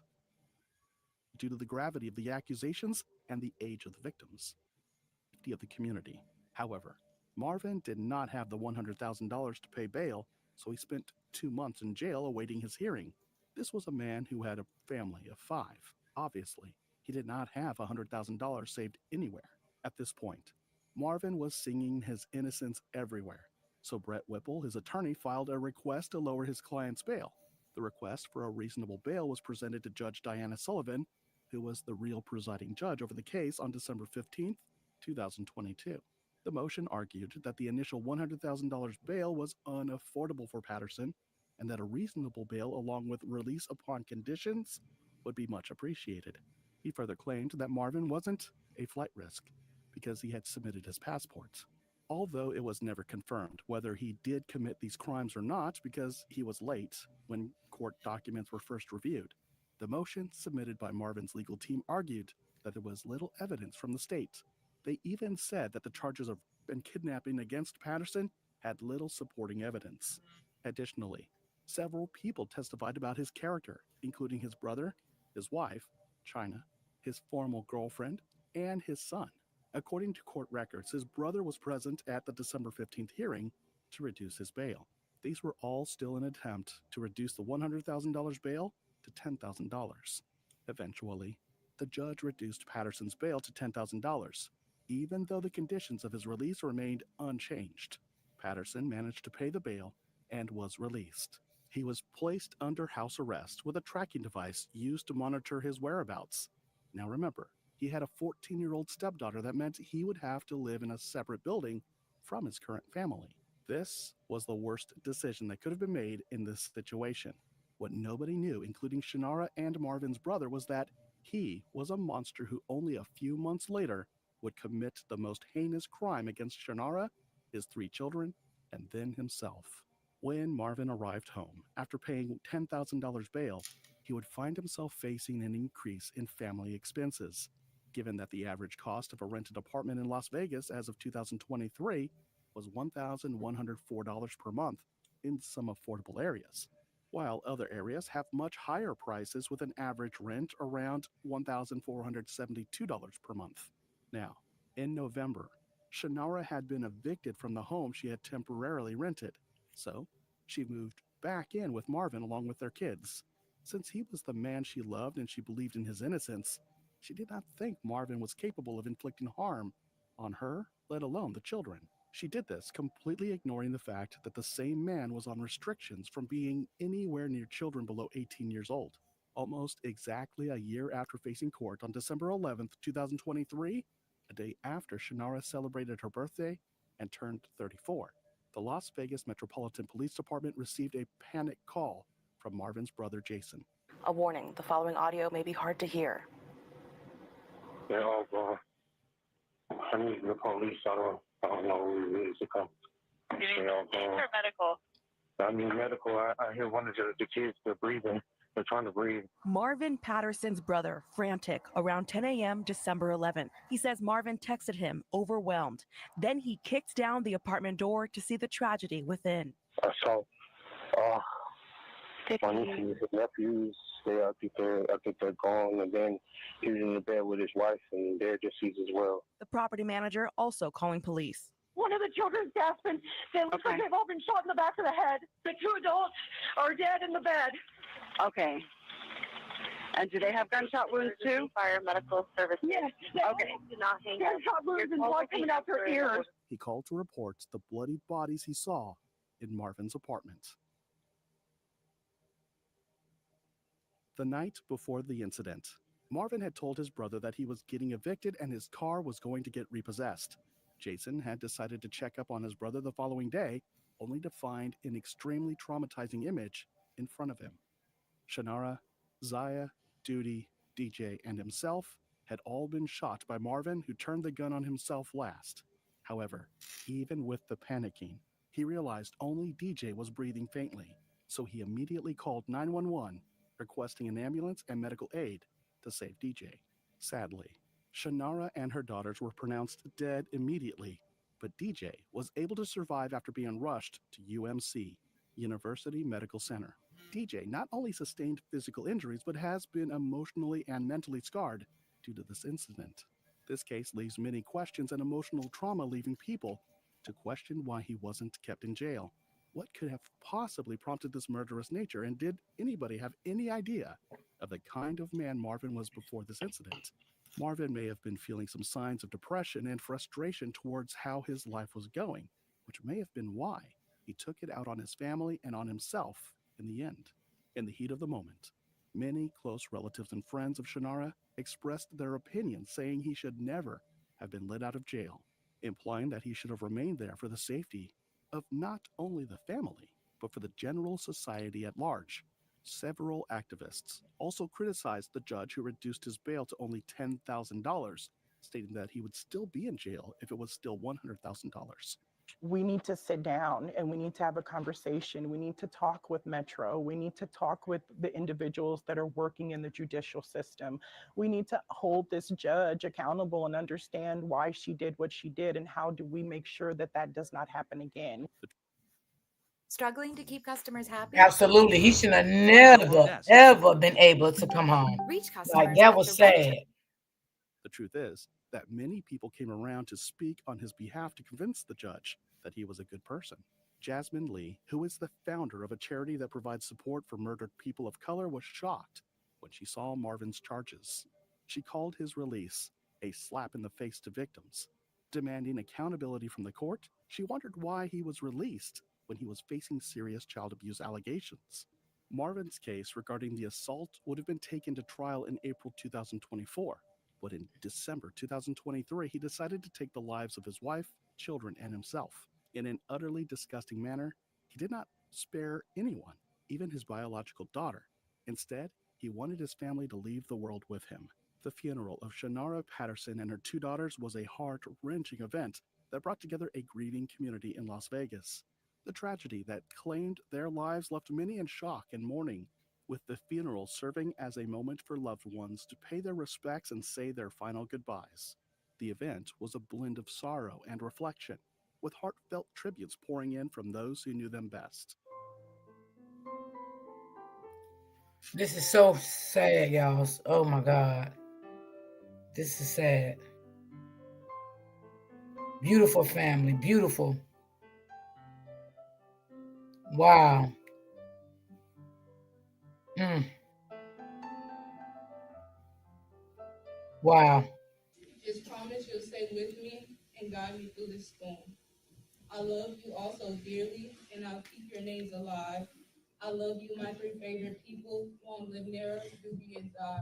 Shannara's mother, Jamesetta Bernoudi, gave a tearful eulogy, expressing her disbelief at the I tragedy. don't know, She spoke Joanne. of her daughter's loving nature and her Hey, grandchildren's Miss Ray. promising futures, and how none of this would have happened if Marvin was left in jail. To help with funeral expenses, food truck owner Isaiah Robinson, who said that he knew the family, created a fundraiser. He expressed that he just wanted to send the children off the right way. Jamesetta Bernoudi, along with other family members, expressed their deep gratitude for the outpouring of support. In a public statement, she said that they were overwhelmed by the kindness and generosity of everyone who has reached out to help during this time. In the aftermath of the tragedy, a GoFundMe campaign was launched by Derek Cox, a relative, to help cover the funeral expenses and DJ's medical care and ongoing therapy. Out of the $100,000 goal, only $5,119 has been raised at the time I recorded the story. I will leave a link to this page in the description section below.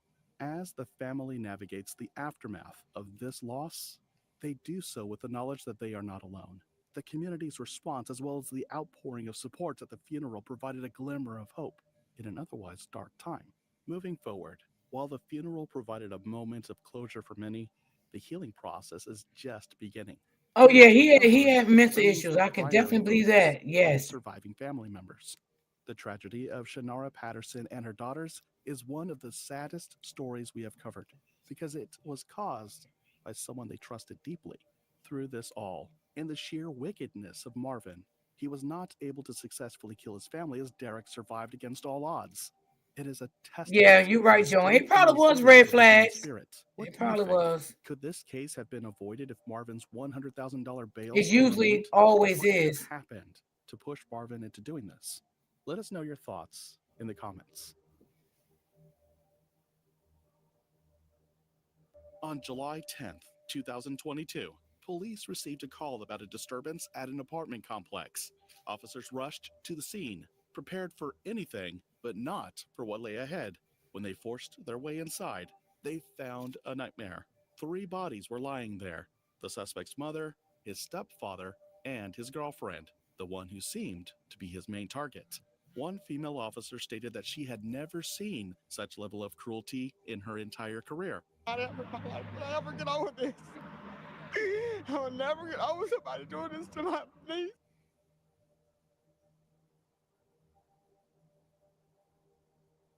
The story began a month earlier on June 2nd, 2022.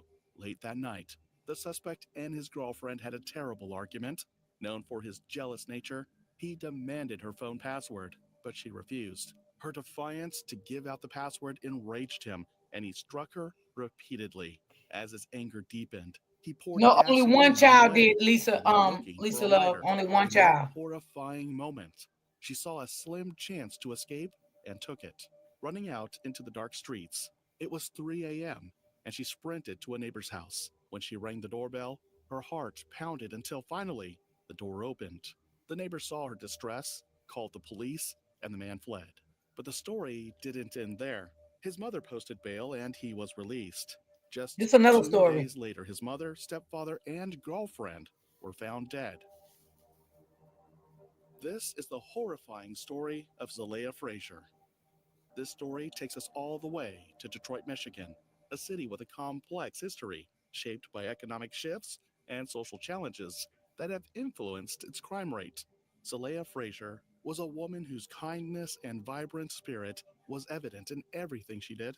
She had a natural charm and an uncanny ability to steer life in the direction she wanted, a mix of determination and grace that made her unforgettable to everyone she met. So, when this story saturated, people remember all her good character about her. Growing up with 6 siblings, Zalea witnessed firsthand the battles her family endured. She watched as her brother fought bravely against cancer, and as her sister faced the lifelong challenges of cerebral palsy. That's why she wanted to become a nurse. These experiences left a profound impact on her, igniting a deep seated desire to help others, especially those facing medical struggles. Zalea wasn't just pursuing nursing for a career, it was a mission born from her own family's trials, a calling that went far beyond herself. Whatever it was, it captured the heart of a boy named Jonathan Welch. They started dating when she was just 16 and he was 17, 2 young souls completely smitten with each other. Their bond was so strong that everyone around them believed they were destined for a lifetime together. Their love story unfolded publicly on social media, where they posted about their relationship with pride, sparking both admiration and a hint of envy from others. When they celebrated their 6th anniversary in October 2020, they were expecting a baby. The news brought them boundless joy, and they shared it eagerly with friends and family. Yeah, he get to carry on this greatness. We have our boy. He gotta be great. He gotta be great. He gotta be great. He got to. Another victory for Big Dog. Big Dog doing it. Another victory for Dog.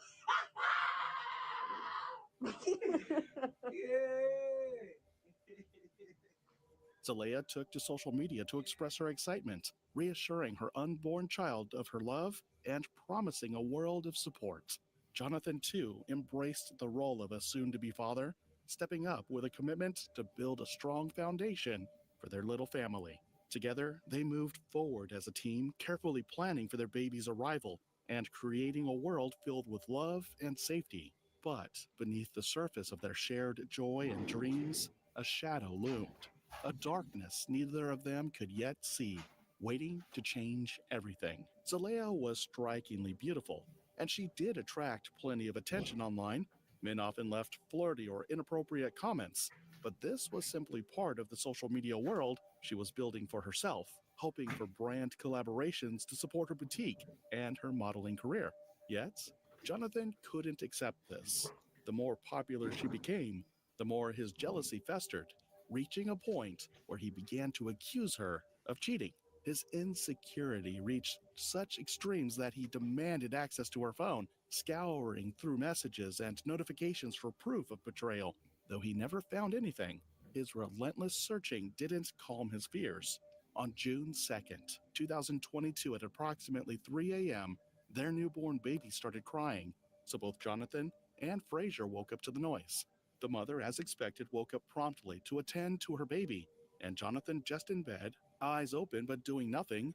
After a short while, idle Jonathan grabbed Fraser's cell phone that was on the bedside table and swiped, but the phone was locked. He asked the password to Fraser's cell phone. When Fraser refused, Jonathan jumped out of their bed and reached the power extension cord, wrapping it around her neck and repeatedly applying and releasing pressure. Remember, Fraser had just given birth to their new baby, so she was physically too weak to fight back. Having her tied up with the cord, Jonathan, who had gasoline hidden in their bedroom, poured it on Fraser's body, specifically between her legs. He did not stop on that. Jonathan heated a metal spatula on the stove to Fraser's arms and legs. He attempted to sexually assault her with a large pole during the attack. Also, he beat her several times with his belt and threatened her with a power drill. But this wasn't even the most shocking part of this brutal morning. The most shocking part was that Jonathan was so determined to continue hitting her that even when he was tired, he rested and then continued again after gathering some strength. The attack lasted for approximately 4 hours. Held her hostage for hours. He beat her. And when he got tired, he rested and beat her some more. What he did, torture. He poured gasoline on her. He wanted to kill her. Fraser managed to convince Jonathan to remove the extension cord so she could tend to their crying child. When he did, Fraser ran out of the front door fully naked to a neighbor's house. Jonathan chased her frantically, hoping to get a hold of her before she could reach the neighbor's house. But the adrenaline of someone fighting for her life was too much to handle. My sister was fully, she ran out the house and ran to a nearby neighbor house to get help. How do you let somebody out that did that to somebody? How do you let them out? And Zalea made sure to be on the front foot. Luckily for her, the neighbors responded immediately. Jonathan followed her to the neighbor's porch, attempted to pull her back, but eventually left. The neighbors took Fraser in, provided her with a blanket, and called 911. 911 arrived and met Zalea in a devastating state, but she was still able to give the exact description of Jonathan and the car he was using. A bolo was issued immediately, and in no time, his location was revealed. Zalea was taken to the hospital to assess the severity of the injuries and appropriate treatment. Detroit police officers were dispatched to the scene at 7:24 a.m. and arrested Jonathan later that day at 11:24 a.m. Following the attack, Jonathan was charged with multiple felonies, including torture, home invasion, criminal conduct, assault with intent to commit sexual penetration, assault with intent to do great bodily harm, and 3 counts of felonious assault. Despite the severity of the charges, Jonathan was issued a $100,000 bond, 10% cash, or surety, by Magistrate Don White. With 10% cash required, this meant that Jonathan would be out of jail on $10,000 bond. In no time, his mother was able to raise the bond amount and get him out of jail. But he was ordered to have no contact with Zalea, and he was to wear a GPS tether and also stay in his mother's house. Many, especially at the Wayne County Prosecutor's Office, were stunned by the low bond set for Jonathan, given the trauma he had put Zelaya through. 10,000 is easy to come up with. It's people that steal something from a store that would get more than 10,000. You torture somebody, you assaulted somebody, and you got out with paying $10,000. The prosecutor's office vowed to push for a higher bond once they gathered substantial evidence to support Zelaya's claims. But Zelaya, meanwhile, was trying to heal and move on. She moved to her parents' family. She was finding a sense of peace and freedom she hadn't felt in far too long. She desperately needed that break, and her family, seeing the toll everything had taken on her, rallied to give her a much needed reprieve. On July 10th, 2022, her family organized a gathering in her honor, filling the day with laughter and warmth. It was a celebration of Zelaya's strength and her fresh start. When I see you. A day filled with joy and hope for the future. Yet, tragically, no one knew this would be the last time they'd see her. Later that same day, Jonathan's mother reached out to Zelaya, asking her to come by for a talk. She promised that Jonathan wasn't there, trying to reassure Zelaya of her safety. In truth, Zelaya no longer feared him being around. Part of her still hoped he would change, that he would become the partner she had once loved and the father their child deserved. Just minutes after Zelaya honored the visit, 911 was called to Jonathan's mom's vicinity. When police arrived, they were met with the shock of a lifetime. Jonathan's mother lay there with a knife stuck in her back. Apparently, she managed to crawl her way to a neighbor's house and begged that they call 911. When she asked who did that to her, there was only one name on her lips: Jonathan. While the reason he went that far was unknown, the police still had one big task on their hands. Inside Jonathan's mother's house was Zelaya, his stepfather, and the 1-year-old baby. The police knew they had a situation on their hands and needed to act fast. But what they didn't know was that the situation was a dress rehearsal compared to what they were going to meet in the home. Staples Tech delivers an extensive range of high-performing, Hold on 1 reliable minute, y'all. Let me essentials for take this today's off. tech to keep you productive at home, work, or on the go. Okay. The police went to the home immediately, demanding that Jonathan come out. Jonathan turned a deaf ear toward them and instead chose to engage them in a gun battle. Before that, neighbors sighted him lowering the 1-year-old child through the window and decided to go rescue the baby. Luckily for them, the baby was unharmed. However, they still needed to save the 2 people in the home with Jonathan. Meanwhile, a fierce standoff had ensued with both officers and Jonathan firing at each other. Seeing he stood no chance, he lit the house with him inside on fire. Frantic efforts were made to flush him out, while also trying to put out the fire. After 7 hours, Jonathan finally surrendered himself to the police. They immediately went to save Zelaya and his stepfather, and were met with a horrific sight. Both bodies lay lifeless, unalived by blunt force trauma. Jonathan's mother was in critical condition at the time and was rushed to the hospital.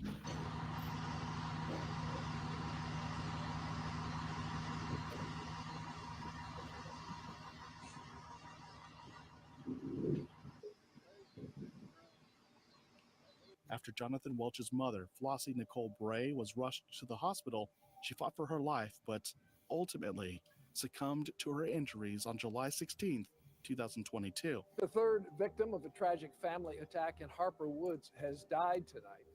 The suspect is facing a slew of charges. The incident unfolded inside a home on Kenosha earlier this month, just days after the suspect was released on bond. Her death marked the third in a tragic series of events that had started in the Bray home in Harper Woods. Welch, already in custody after a 7-hour standoff with police at his mother's house, faced a series of charges. These included 3 counts of first-degree murder for the deaths of his mother, Flossie Bray, his stepfather, Robert Bray Jr., and his girlfriend, Zelaya Frazier. Additionally, he was charged with assault with intent to murder, second-degree arson, felonious assault, and felony firearm offenses. The family of Zelaya was beyond devastated when they heard of the news, wondering why Zelaya had accepted the invitation. It was later uncovered that Jonathan was also responsible for the murder of Natayla Morse, a 24-year-old woman found dead in a field on Detroit's east side On June 4th, 2022, Jonathan was accused of murdering Morse through blunt force trauma to the head, stealing her car, and setting it ablaze. It's hard to believe that someone would just beat a woman to death and then throw her body into a field just like this when family members still can't believe to this day that it happened. He faced charges for this fourth murder, which had occurred even before his initial arrest in June 2022. In a preliminary examination held in August 2022, the court reviewed the extensive list of charges and the details surrounding each assault, including the violent attack on Zalea Frazier in June 2022. By July 2023, Jonathan Welch had pleaded guilty to all charges connected to the deaths of his family members, his girlfriend, and Natayla Morse. On November 1st, 2023, Jonathan was sentenced to 45 to 70 years in prison for the murders of three, with an additional sentence of 20 to 40 years for the murder of Natayla Morse. The sentences were ordered to be served concurrently, marking the end of a deeply tragic and violent series of events. Given that Jonathan repeatedly demonstrated he was a danger to Zalea, their child, and society as a whole, should he have been granted bond at all? Since No, 11-year-old John's absolutely contact not. with Brooklyn's Never. correctional system was paying that bond supposed to suggest he would change his behavior? Should the authorities bear full responsibility for this tragedy? Definitely broken. They should never let him out. They let him out of jail. And he killed my sister. I don't know his age, April. Did anybody in the chat hear his age? Because I don't think I did. I don't have nothing to say. Police called the bond given to Welsh. And yes, Joanne, just evil. He was given a chance with bond at that time and took his freedom as an opportunity to finish the job and kill victim Frazier. And as for his mother, did she perhaps see signs of Jonathan's abusive behavior and choose to ignore them? Or was she genuinely That's what I was asking. Did the mother ever see any dangerous he mental was? illness On signs of Wednesday, him? October 5th, 2022, at approximately Like that was her 8:30 a.m., son. a young mother was found dead in her SUV and her three young children in the back seat. First responders realized that this mother was wearing a bulletproof vest, which led to many thinking that she knew she was a target of a shooting. 30-year-old Kira Hudson had given police evidence of abuse she was experiencing in marriage and took extra measures to protect herself by buying a bulletproof vest, but that was not enough to save her. This is a disturbing story of a mother whose life was taken by a man she once trusted. Before we dive into our story, we would like to offer our condolences to the loved ones and family of Kira Benefield, especially her children. Let her story remind us of the importance of involving law enforcement in abuse as soon as possible. This story takes us to Buffalo, in the state of New York. It is the second largest city in that state I don't and is understand known why as the the mother didn't city see of some good signs in neighbors. her son. When it comes to the crime rate That's in the kind of city, it is quite high, with an weird, average of awkward. 53 homicides per year. Like, And did to she tell you, raise him? there are 774.4 violent crimes per every 100,000 people, which is higher than the national average. Unfortunately for Kira, she would be one of those people. These girls Kira be Hudson so Benefield was from beautiful and they Lorain, get caught Ohio. up with the She was a wrong kind person men. who was very close to her family members.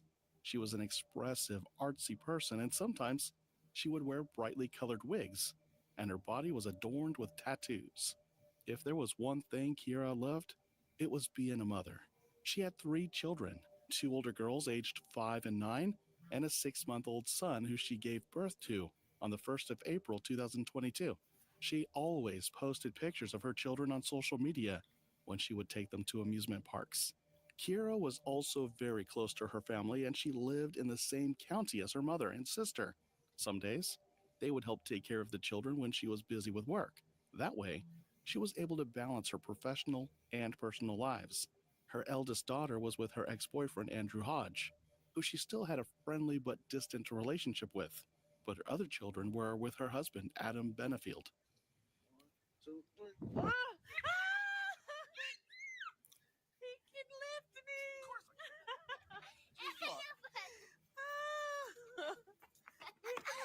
Oh, look at her. Oh, it's so beautiful. Look at the little princess. She's so pretty. Not knowing her mother. was with her own enemy. Kira had been dating Adam for a long time, and on the 27th of March 2021, she got engaged to him. On August 15th of that same year, she made a post that said, "I am getting married today," but did not follow up with any pictures. It wasn't until February 2022 that she took to Facebook to post her wedding photos.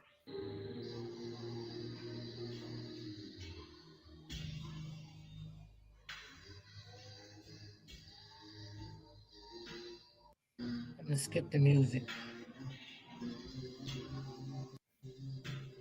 She said that it was the happiest day of her life. She also called Adam her lifetime friend partner and said he loves her with every breath he has. Although they looked like the perfect couple, no one knew that behind closed doors, she was going through unbelievable pain. Unfortunately, the union became abusive and Kira tried her best to fight back. According to a friend, Adam had a bad temper long before they got married, but he always apologized whenever he hit her and promised to change. See what Leon just said that today? Look how he fighting her, y'all. Look. My God. Lord have mercy. Friend also mentioned that Kira's family Did did y'all not see want that? her to marry him. They were so scared for her and tried to reach out to Kira, but she felt like she was fine. Looking at the timeline of her having a quiet ceremony on August 15th, 2021, and giving birth in April 2022, the reason for her wanting to marry him might have Yes, been Miss because she Ray. was already pregnant. If that Jesus. was the That case, gave me Kira flashbacks, might girl. have wanted to build a family rather than have another baby daddy. That's why she married Adam. Ooh, Jesus. Financial. I had to If put you my need to head get down. I things couldn't on watch it. budget and on cloud nine, let Financial Wow. become your everyday. She was also very much in love with him and always posted about their life together. But that was not enough to keep their union Yes, together. Auntie Tracy. Adam's Yes. abuse became too much, and Kira wanted to leave him. Although the two were legally married, they were separated. She even updated her Facebook profile to separated because she did not want to be with him anymore. This would later aggravate Adam so much that he resorted to an evil plan that would change the lives of this family. Looking back at Adam's crime history, on March 2nd, 2000, at the age of 22, he ordered his ex girlfriend and a second woman out of the car on a busy expressway. He was armed with a shotgun and abducted them by forcing them into his vehicle. Then he led police on a high speed chase. The second woman had to jump out of the car to escape. His ex girlfriend, still in the car, then told Adam that she was pregnant with his child, for fear that he would otherwise unalive her. Thankfully, she was not injured in the incident. Wow. Following this, Adam was arrested and taken to jail. Harley, thank you. Adam Benefield is no stranger to law enforcement. His brushes with the law and court system date back decades. The News 4 Investigates team is looking into this. Luke Moretti has the latest. Adam Benefield's past includes an escape from a local jail and a violent domestic incident with an ex-girlfriend. Back in March 2000, Benefield was armed with a shotgun when he abducted his estranged girlfriend and another woman on the Kensington Expressway before leading police on a high-speed chase. He was 22 at the time of the incident. Then, in September of the same year, while awaiting trial, he escaped from the Erie County Correctional Facility in Alden by Oh, he was climbing over terrible. a 15-foot wall. He eventually surrendered to law enforcement after a 19-hour manhunt. Here's what he told reporters as he was taken into custody. The reason for all this is because I wanted to get some help. The doctors refused to give me any help. As you see, I slipped my wrist, and I just wanted to get some help. Nobody wanted to help me. While awaiting trial on September 16th, Wow. 2000, Adam escaped from the Erie County Correctional Facility in Alden by climbing over a 15-foot wall and through razor wire. He eventually surrendered to law enforcement after a 19-hour manhunt. Later that same month, he pleaded guilty to 2 felony counts of second-degree attempted abducting and a first-degree escape. Whew. He was Lord sentenced in Jesus. November 2000 to concurrent sentences of 15 years in prison on each of the abducting counts and a term of 2 to 6 years on the escape charge. For a Yes, Miss total V. sentence of Yes. 17 to 21 Real years. demon. While in prison, Adam tried at least twice to get his sentence vacated, but the court refused. After spending the full 15 years in prison, he was released to parole supervision in June 2015. It is not clear if Kira knew that Adam had spent 15 years in jail when she married him, or if she never took it seriously. But soon after, Adam started showing his true colors. Before the unfortunate event that ended Kira's life, she had been assaulted by her husband several times. So much so that people were shocked that the police did not do much to protect her. On the afternoon of September 28, 2022, Adam Benefield assaulted his wife at the Cheektowaga house, where she was living with their 3 children and sister in law. He beat and threatened to unalive her while holding knives, according to statements she made to the police. During the beating, he locked the door so she couldn't escape. He even took her cell phone so she couldn't call for help. She said to the police that she was screaming for help the whole time, but Adam told her to shut up and that he was going to unalive her. She was Lord scared have and thought mercy. that she was going to die and leave her kids to a monster. Kira also told police that her estranged husband allegedly ripped off her pants at one point and allegedly stuck his hand in her private part. Oh That Lord. was when she started screaming for Adam's sister Rachel, who lived in an apartment upstairs. When Rachel arrived, Adam told her that Kira was not getting out of there alive. She sprung into action and immediately called the police, who arrived to find that Adam had locked himself in the bathroom and wanted to self harm. They arrested him for harassment, but it was not going to be enough to keep him in jail. Kira visited the station several times to make a statement, but it wasn't strong enough still. Or maybe the authorities took it not to be serious. Well, what's Fortunately, wrong with this there police was a station? surveillance camera set up in her apartment, so she had evidence of abuse recorded on camera. That next day, on the 29th of September, she posted the horrifying video on Facebook as a cry for help with the caption, "This is what this man does to me, but I'm always treated like I'm the abuser." All of this was still not enough to get prosecutors to charge Adam Benefield with anything higher than misdemeanors.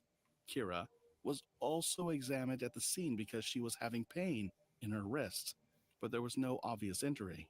That's why the police only charged Adam with misdemeanors. Yet, on October 4, despite Kira's obvious fear and abuse, Adam wasn't taken into immediate custody. He was released because of the low level charge. Adam wasn't just some run of the mill violent man. He was a convicted felon with a history of abducting. But in New York, judges can't weigh the dangerousness of a perpetrator in considering bail, meaning his prior 2000 conviction, for which he served 15 years, couldn't be taken into account. The charges were considered non qualifying offenses for bail under New York's laws at the time. No bail was set. No meaningful protection was given, just a temporary order of protection that did nothing to stop what was about to happen because Adam went to find Kira again. Kira posted on Facebook, "Don't Yes, Auntie underestimate Strokes. They me. definitely I am felt her. Hudson. Yeah, We they were definitely born did. strong, but I also know when to play weak, and it saved my life. I was smart enough to get myself out of that situation alive." But that would be her last post because what followed were days of tension. This is the point Kira bought a bulletproof vest and started wearing it everywhere she went, even at a visit to her mother's home. When her mother asked, she told her, "He's going to me. You don't understand?" That statement was very emotional and heavy to her mother, but they both did not know how to stop the man. It wasn't a question of if Adam would try to unalive her, it was when. Her sister, Montasia, said that Kira was trying to get all the help she could and was even going to court so she could fight They for should have sued custody of that the police kids. station. She That also mother stopped should have staying in sued her them. apartment and moved to her mother's house instead.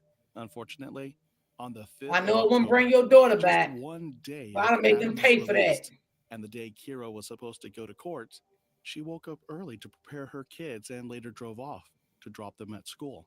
On that fateful morning, Adam Benefield rammed his car into the front of Kira's SUV, forcing it to a stop. Then, without hesitation, he stepped out with a shotgun, aimed, and fired. A single gunshot to Kira's head, and he was gone. It was over for Kira in seconds. Her children were trapped in the back seat, witnessing their mother's murder, her lifeless body hanging in the car seatbelt, unable to comprehend the horror unfolding in front of them. Police were called to the scene, but Kira was long dead. Although Adam was initially a person of interest, in just 3 days, a warrant was out for his arrest, and there was even a $7,500 reward for information regarding his whereabouts. And good evening, everyone. I'm Jeff Perrault. There is a new development in the killing of a woman on Buffalo's east side 3 days ago. Adam Benefield was initially a person of interest Y'all in the tell fatal shooting of I Kira will Hudson. agree. Now, according to Buffalo Police Commissioner Joseph Gramaglia, Benefield, If you gotta leave everything behind, leave it. the victim was shot and killed in her car on Shawnee Avenue with her children in the back seat. Investigators say prior to the shooting, Hudson was scared for her life and had been wearing a bulletproof vest. Police say an arrest warrant for Benefield has been issued, and the U.S. Marshals are involved in the search. A massive manhunt for Adam Benefield started. Law enforcement was scrambling to catch the man. They had let slip through their fingers. For a week, he was on the run, but on October 12th, Adam was finally captured thanks to a tip from a vigilant citizen who said he was wearing a feminine Coco Chanel mask and made strange eye contact.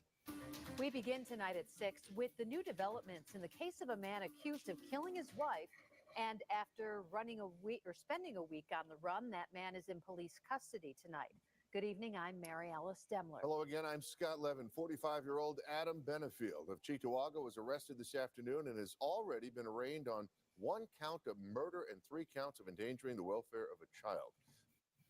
At Vistaprint, we print signs so people can see your brand up close. But we also print signs so that people can see your business here. See it here. Benefield is accused of shooting his wife, 40-year-old Kiara Benefield, last Wednesday morning while she was inside her car with their kids on Richlawn Avenue. Today, Buffalo police say that it was a tip that led to the coordinated effort to bring him into custody. He was found near Bissell and Walden Avenues and arrested without incident. He was charged with 1 count of murder, 1 count of aggravated criminal contempt, and 3 counts of endangering the welfare of a child. This time, he was held without the opportunity for bail. Adam pled not guilty to all of his charges. During his court appearances, Adam kept his head down, and his fate now lies in the hands of the legal system, a system that failed Kira when she needed it most. If convicted of the highest charge, Benefield faces a maximum sentence of 25 years to life in prison. The murder of Kira Benefield has become a rallying cry for opponents of bail reform. Had her husband Adam Benefield not been released after being charged with misdemeanor assault, she'd still be alive. Kira Hudson's family decided to sue the Cheektowaga Police Department. Oh, they and the did. town of Okay. Cheektowaga accusing them of failing to step in against the Exactly. alleged I abuser would have sued them and too. murderer, Adam. The grieving grandmother wants Kathy Hochul, the governor of New York State, charged as well, because she thinks that she's also responsible for the crime. Kira's husband was released under no-cash bail laws, which were established by Kathy in 2019. New York ended the use of money bail and jail for most cases involving misdemeanors and lower-level felonies. That is a tragic situation, but we did make changes to the bail laws. I'm always open to more conversations based on the data. It's only been in effect a fairly short time, but we're also focusing on gun violence overall. The problem is that these felonies can become fatal, as seen in Kira's case.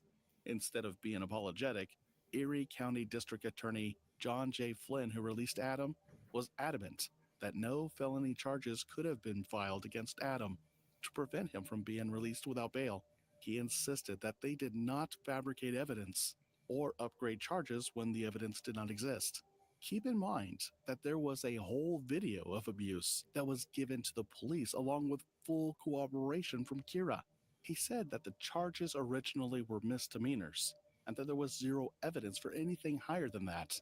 He continued that the charges were correct and the judge had no choice but to release him. And while Adam may eventually face justice, no punishment will ever bring Kira back. Her children will grow up without their mother. Her family will forever be haunted by the what ifs. What if someone had taken her pleas for help more seriously? What if Adam had been held accountable sooner?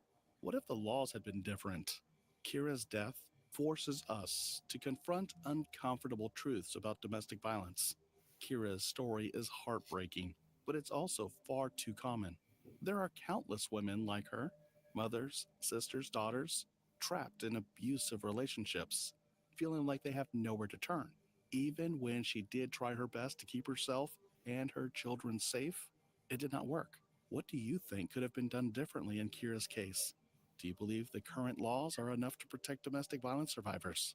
And what changes do you think need to happen to ensure that no other family has to go through what Kira's did? Leave your thoughts in the comment section. Here are four more true crime stories that are more. Y'all, that was just, oh my God. Well, I don't know about New York now, but I know New Jersey now. There's no bells here. You commit a crime here, baby. You just gonna stay in there until the judge wants you home. And if it's a high risk crime, you just can forget about it because you're not gonna come home. So they've been stopped the bail bondsmen. They don't have. Hold on, y'all. I'm just trying to find something.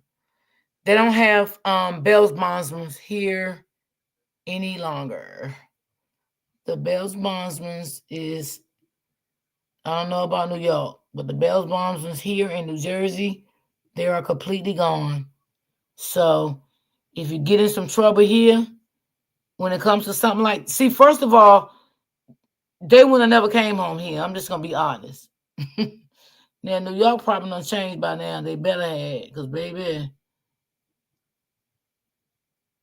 um, they would have never came home here. Mm-mm. Yeah, he done went on down the road, like my mama said. You know, he done went on down the road. Yeah. I mean, the first chance, he should have been gone. I don't even know why.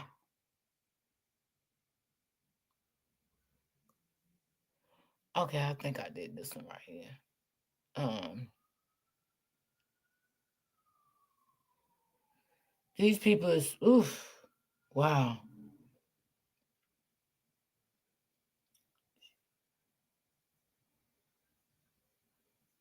Okay, we're gonna watch this one. Mm. Oh, this stuff is just heartbreaking, especially when there's kids involved.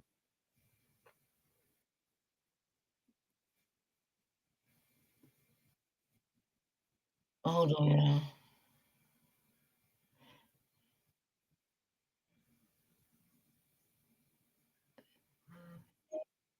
And before I do get into this, y'all, this is what I was saying. Like, these women got to start doing their not only research on these men, like looking them up.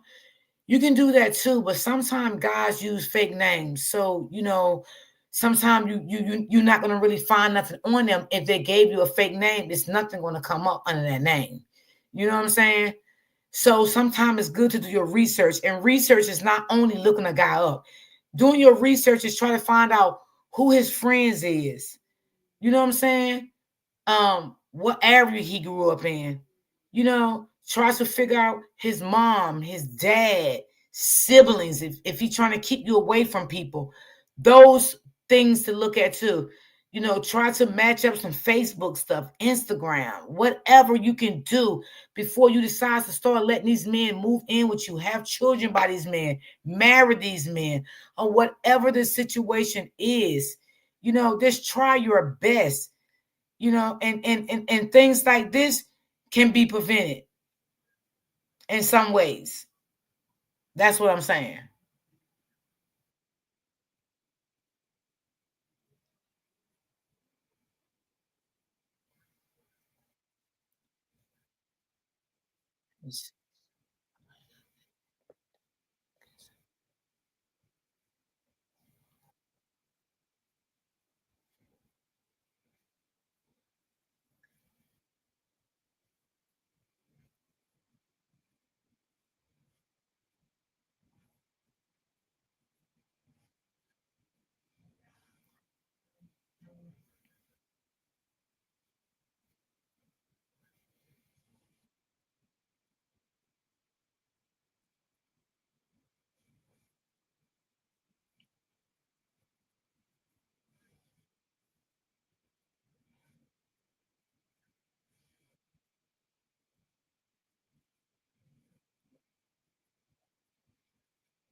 Hold on, y'all.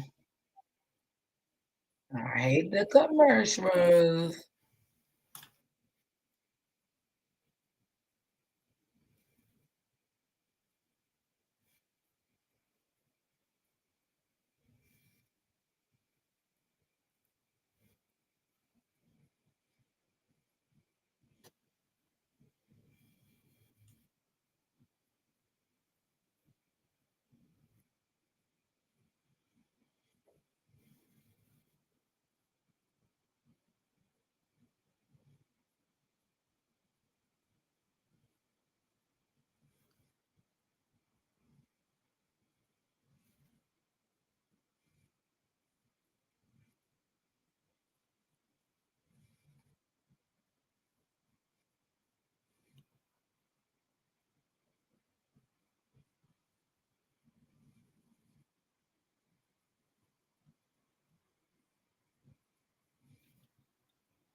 Wow.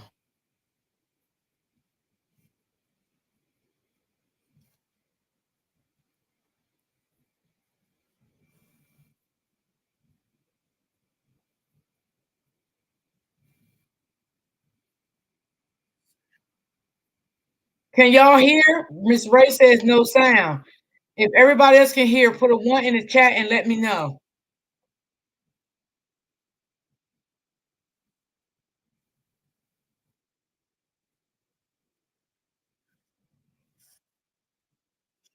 Okay, hold on, y'all. Give me 1 second. Hold on. Let's see here.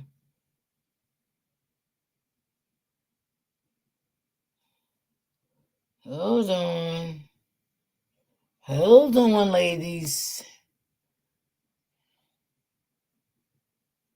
Hold on. Let's see here. So, what I'm going to do, y'all, I'm going to take it back. Okay? I'm going to take it back to the beginning.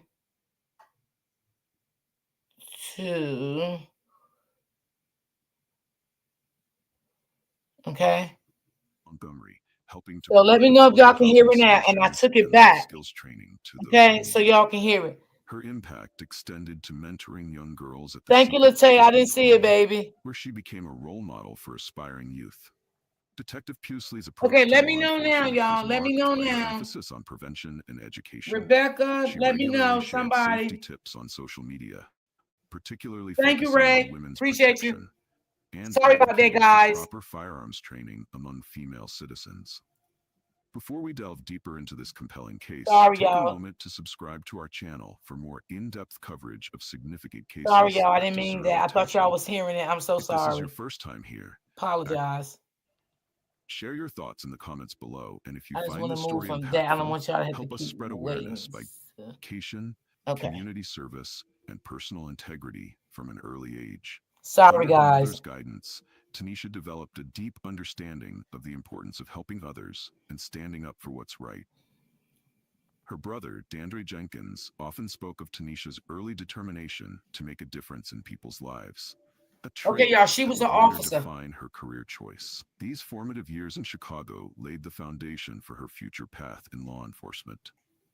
The diverse urban environment of Chicago exposed her to various social issues and community dynamics, experiences that would prove invaluable in her future role as a law enforcement officer. Tanisha's pursuit of higher education brought her to Alabama State University, where she majored in criminal justice. During her time at ASU, she distinguished herself both academically and athletically, becoming a valued member of the university's bowling team. This balance of academic excellence and athletic discipline showcased her commitment to personal growth and team collaboration. Her coursework in criminal justice provided her with a comprehensive understanding of law enforcement principles, criminal behavior patterns, and the importance of community-oriented policing. Professors remembered her as a student who consistently engaged in meaningful discussions about law enforcement reform and community relations. Beyond her studies, Tanisha actively participated in campus organizations focused on public service and criminal justice reform. Her academic achievements and leadership qualities at ASU set the stage for her successful transition into professional law enforcement. In 2016, Tanisha Puxley joined the Montgomery Police Department, marking the beginning of a distinguished career in law enforcement. As a detective, she earned recognition for her professional approach to investigations and her ability to build trust within the communities she served. Her colleagues at MPD noted her exceptional skill in handling sensitive cases and her commitment to thorough, detailed investigative work. She developed particular expertise in cases involving vulnerable populations, bringing a combination of professional rigor and genuine empathy to her duties. In the department, Tanisha became known for her proactive approach to community policing. She regularly participated in departmental outreach programs, fostering positive relationships between law enforcement and local residents. Her contributions helped strengthen the bond between the police department and Montgomery's diverse communities. Outside her official duties, Tanisha devoted significant time to community service through her work with Transformation Montgomery.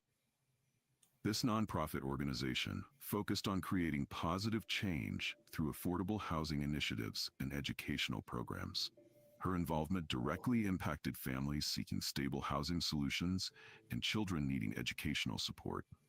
At the Sequel Group home, Tanisha established herself as a trusted mentor to young girls, many of whom faced challenging circumstances. She shared her experiences and knowledge, guiding them toward positive life choices and educational opportunities. Her dedication to mentorship reflected her belief in early intervention and positive role modeling. Through her social media presence, Tanisha extended her community impact by sharing crucial safety information and advocating for women's empowerment. She emphasized the importance of personal safety training and consistently encouraged women to take proactive steps in protecting themselves. Brandon Webster entered Tanisha Puxley's life during what appeared to be a normal courtship. Their relationship progressed to the point where they shared a residence, a decision that would later prove consequential. Despite Tanisha's professional training in recognizing warning signs, the initial phases of their relationship showed no obvious indicators of the violence that would follow.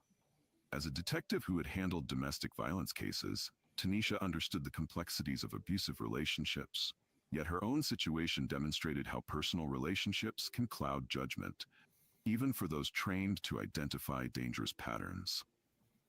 The facade of normalcy in their relationship began to crack as Webster's behavior shifted from attentive partner to controlling presence. Their shared living arrangement, rather than strengthening their bond, became the setting where Webster's true nature emerged. The proximity allowed him to exert increasing control over Tanisha's daily life, a common pattern in domestic abuse situations that would ultimately lead to devastating consequences. The deterioration of their relationship manifested through increasingly aggressive behaviors. Webster's actions followed a concerning progression that began with attempts to control Tanisha's daily activities and social interactions. His behavior soon evolved into more overt forms of abuse, creating an environment of constant tension and fear. Despite her professional experience with domestic violence cases, Tanisha found herself navigating the complex dynamics of an abusive relationship. Webster employed tactics common to domestic abusers, isolating his victim, undermining her confidence, and creating an atmosphere of unpredictability.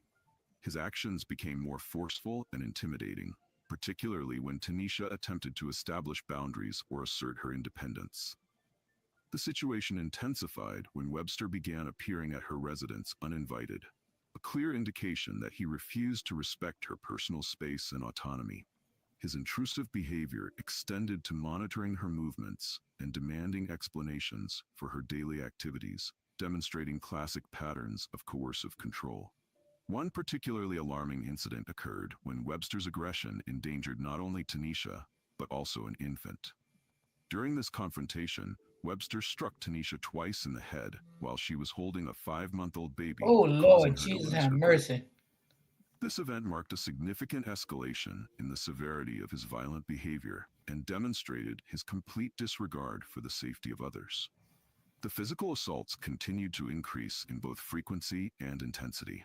Webster's attacks often targeted areas that wouldn't be immediately visible to others, a common tactic used by abusers to avoid detection. His violence was calculated, occurring in private spaces where Tanisha had limited access to immediate help or witnesses. These incidents represented more than isolated outbursts. They formed a pattern of deliberate intimidation and control. Each attack served to reinforce Webster's dominance over Tanisha, while simultaneously making it more difficult for her to seek help or escape the situation. Webster's campaign of intimidation extended beyond physical violence to include systematic harassment and theft of Tanisha's personal property. He repeatedly took items from her home without permission, using this tactic to maintain control and create ongoing instability in her life. These thefts ranged from personal belongings to items essential for her work. His harassment took multiple forms, including incessant text messages and phone calls at all hours. Webster would flood her phone with messages, alternating between threats and attempts at manipulation. When Tanisha didn't respond, he would escalate his behavior by appearing at her workplace or residence unexpectedly. The harassment intensified after Tanisha attempted to distance herself from the relationship. Webster's actions became more aggressive and unpredictable, leading to a constant state of anxiety for Tanisha. His behavior demonstrated the classic pattern of an abuser refusing to accept the end of a relationship, instead choosing to escalate his controlling tactics through intimidation and fear. On May 22, 2020, Tanisha Pugsley took formal legal action by filing a protection order against Brandon Webster. Her petition detailed an extensive pattern of abuse, including physical assaults, threats, and persistent harassment. The documentation submitted to the court outlined specific incidents that demonstrated the immediate danger Webster posed to her safety. In her filing, Tanisha provided comprehensive evidence of Webster's threatening behavior, including documentation of his unauthorized entries into her residence and instances of physical violence. She specifically requested that Webster be prohibited from any form of contact, and crucially, asked for an order requiring him to surrender all firearms, a request that would later prove pivotal. The filing process demonstrated Tanisha's understanding of legal protections and her professional commitment to following proper procedures for securing her safety. The court reviewed Tanisha's protection order request in June 2020, examining the evidence she presented regarding Webster's threatening behavior. During the proceedings, the court considered multiple documented incidents, including the assault that endangered both Tanisha and an infant. The evidence demonstrated a clear pattern of escalating violence and harassment. Throughout the hearing process, Tanisha provided detailed testimony about Webster's conduct, supported by documentation of his repeated violations of her personal space and safety. The court examined the severity of his actions, particularly focusing on incidents where he had demonstrated aggressive behavior and made threats against her well-being. On June 19, 2020, after reviewing all evidence, the court reached its decision. While granting most of Tanisha's requests, one crucial element of her petition remained unaddressed: the surrender of Webster's firearms. The protection order, They granted on felt her June too. 19, 2020, established As an specific legal officer. boundaries That's that crazy. Webster was required to follow. The court mandated that he cease all forms of harassment and maintain a distance that would prevent him from placing Tanisha in reasonable fear of bodily injury. The order explicitly prohibited any direct or indirect contact through phone calls, text messages, or third parties. However, a critical element of Tanisha's request went unfulfilled. The court did not require Webster to Look, Tay, surrender I his just said firearms. that. Yes, they This did. decision left a significant gap in the protective measures, as Webster maintained access to weapons despite his documented history of violence.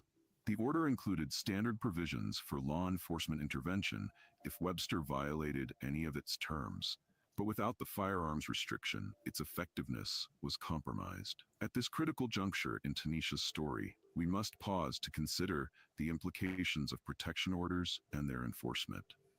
How effective are these legal safeguards? We invite you to share your experiences or insights in the comments below. Your perspective could help others facing similar situations. As we continue with this account, you'll discover how the absence of firearms restriction in the protection order played a crucial role in the events that followed. Our upcoming Unbiased Take section will examine the systemic challenges in enforcing protection orders, particularly when firearms are involved. If you find this information valuable, please consider sharing this video with others who might benefit from understanding these legal processes. Remember to subscribe and enable notifications to stay informed. Preceding July 6, 2020, Tanisha Pugsley maintained her regular work schedule at the Montgomery Police Department while adhering to standard safety protocols. She had taken precautions at her residence in the Park Lake neighborhood of Montgomery, following the protective measures outlined in her court order. On the evening of July 5th, Tanisha was at her home on Overview Drive with a guest.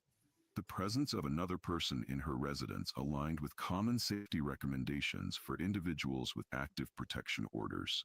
She had followed proper security measures, securing her home according to standard procedures. The night proceeded without initial incident until approximately 2:15 a.m. on July 6th, when Brandon Webster, armed with an AR-style rifle, forcibly entered her residence, violating the active protection order. His unauthorized entry immediately created a life-threatening situation. Upon encountering Tanisha and her guest in the residence, Webster initiated a confrontation, brandishing the weapon in a clear violation of the protection order. A physical struggle ensued when the guest attempted to disarm Webster, recognizing the immediate danger to both their lives. During this confrontation, the guest managed to engage Webster in a brief struggle over control of the firearm, creating a momentary diversion that would prove crucial in the sequence of events. The confrontation moved through multiple areas of the residence, with Webster maintaining control of the weapon throughout the encounter. The guest present during the incident demonstrated remarkable composure under the life-threatening circumstances. During the struggle over the firearm, they managed to create enough of a distraction to find an opportunity to escape. Upon breaking free from the confrontation, the witness immediately fled the residence to seek help, understanding the gravity of the situation. This witness's escape proved crucial, as they were able to alert authorities about the ongoing situation. Their first-hand account would later provide law enforcement with vital details about Webster's actions and the sequence of events that unfolded that night. Their testimony became instrumental in the subsequent investigation and legal proceedings. However, in the critical moments after the witness's escape, Webster turned his attention solely to Tanisha, who remained trapped inside the residence. Webster confronted Tanisha directly, shooting her in the chest. Montgomery Police Department officers responded to the scene immediately after receiving the alert. Upon arrival, they found Tanisha with fatal injuries. Despite their rapid response, medical personnel pronounced her deceased at the scene. The Montgomery Police Department initiated an immediate response protocol. Law enforcement officials secured the crime scene, while the U.S. Marshals Fugitive Task Force began their pursuit of Webster. The department also implemented their officer down procedures, notifying key personnel and providing support to responding officers who discovered one of their own. Mayor Stephen Reed and MPD leadership responded swiftly to honor their fallen officer. The department placed black mourning wreaths on the doors of MPD headquarters, and city officials ordered flags lowered to half-staff in recognition of Tanisha's service and sacrifice. The U.S. Marshals Fugitive Task Force apprehended Brandon Webster following an intensive search operation. Their swift action in locating and arresting him prevented any possibility of flight from jurisdiction.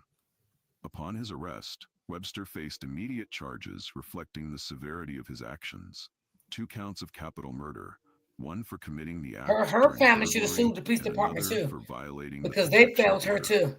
Law enforcement officials also charged Webster with attempted murder related to his actions toward the witness present during the incident. Following his arrest, The court ordered Webster held without bond on the capital murder charges, while setting a $150,000 Because they bond should for have the protected attempted murder her. charge. That was one of their The own. prosecution built their case on multiple elements: the violation of the active protection order, the premeditated nature of Webster's actions, and the attempted assault on the witness. Key evidence included documentation of the protection order violation, forensic analysis of the crime scene, and testimony from the witness present during the incident. The district attorney's office presented a comprehensive case detailing Webster's pattern of escalating behavior leading up to the fatal night. They emphasized his deliberate choice to bring an AR-style rifle to Tanisha's residence and his conscious decision to violate the protection order, demonstrating clear intent and premeditation in his actions. The Montgomery Police Department responded to the loss of Detective Tanisha Pusley with formal honors befitting a fallen officer. Chief Ernest Finley led the department's response, implementing immediate protocols to honor her service. Fellow officers established an informal memorial at her desk, celebrating her contributions to the department and community. The loss particularly affected her immediate colleagues, who spoke of her dedication to public service and her commitment to community-oriented policing. On July 10, 2020, over 100 MPD officers, community members, and family gathered for a candlelight vigil to honor Tanisha Pugsley's life and service. Chief Ernest Finley addressed the assembled mourners, highlighting her dedication to law enforcement and community service. During the vigil, colleagues shared personal memories of working with Tanisha, emphasizing her positive impact on the department and the lives she touched. Dr. Sharon Pusley, Tanisha's mother, spoke movingly about her daughter's commitment to public service and her vision for community policing. The gathering provided a space for collective mourning and remembrance. In July 2021, Transformation Montgomery dedicated a pavilion and bench in Tanisha's honor, recognizing her volunteer work with the organization. The memorial site serves as a permanent tribute to her commitment to community service and affordable housing initiatives. Dr. Sharon Pusley established Tookie's Voice, a nonprofit organization dedicated to supporting domestic violence victims and honoring those lost to such tragedies. In October 2023, the organization unveiled a peace garden at 2625 Lower Wetumpka Road in Montgomery, creating a space for reflection and healing while raising awareness about domestic violence prevention. The Montgomery Police Department continues to honor Detective Puxley's legacy through annual remembrance ceremonies and departmental training initiatives, focusing on officer safety and domestic violence awareness. Her story has become an integral part of the department's training curriculum, educating new officers about Do the y'all think importance that of they failed protection her? What do orders y'all and think in the personal comments? Do safety. y'all think that Local law her own enforcement people failed organizations her? regularly collaborate with Tookie's Voice to provide resources and support for officers facing domestic violence situations. The Peace Garden serves as an active community space, hosting regular events that combine domestic violence education with community outreach programs, ensuring that Tanisha's impact continues to create positive change in Montgomery. The trial of Brandon Webster commenced in August 2023, with prosecutors presenting Yes, Joanne, evidence they of did. Webster's premeditated When actions. they didn't take those The weapons court away from examined him, detailed like testimony she from the asked, surviving witness, that was a providing a failure to first-hand her. account of the events leading to Not Tanisha's saying death. he probably wouldn't have The got another prosecution one, established but a clear they could timeline, at least did their demonstrating how job Webster by violated the demanding him protection to, order by entering Tanisha's surrender them. residence armed with an AR-style rifle. The defense team's arguments were Yes, systematically they countered by didn't take forensic evidence and her expert seriously. testimony. Throughout the They didn't take proceedings, her the seriously. prosecution maintained focus They on Webster's ignored deliberate choices. the client. His Exactly. decision to arm himself, his forced entry into the residence, and his actions toward both Tanisha and the witness. In August 2023, the jury reached their verdict, finding Brandon Webster guilty on all charges. The court convicted him of 2 Yes, counts Tracy. of capital Yep, murder. they sure did. 1 count for committing the murder during a burglary and another for violating the active protection order at the time of the offense. Additionally, the jury found him guilty of first-degree attempted assault for his actions against the witness. The court sentenced Webster to life in prison without the possibility of parole for the capital Good. murder convictions. For the attempted assault charge, he received an additional 10-year prison sentence. The sentencing concluded the legal proceedings, providing a measure of justice for Tanisha's family and the law enforcement community. Pepsi. Good, You can't good, see it, good. and you might not feel But it, I but still it's say there, they failed her. staring back at you. That's It's my time to change opinion. your That's just how I feel. The case of Detective Tanisha Pusely highlights critical concerns about domestic violence within law enforcement communities. Research indicates that officers face unique challenges when becoming victims of domestic abuse, particularly regarding reporting and seeking protection. The professional dynamics of law enforcement can create additional barriers to accessing help.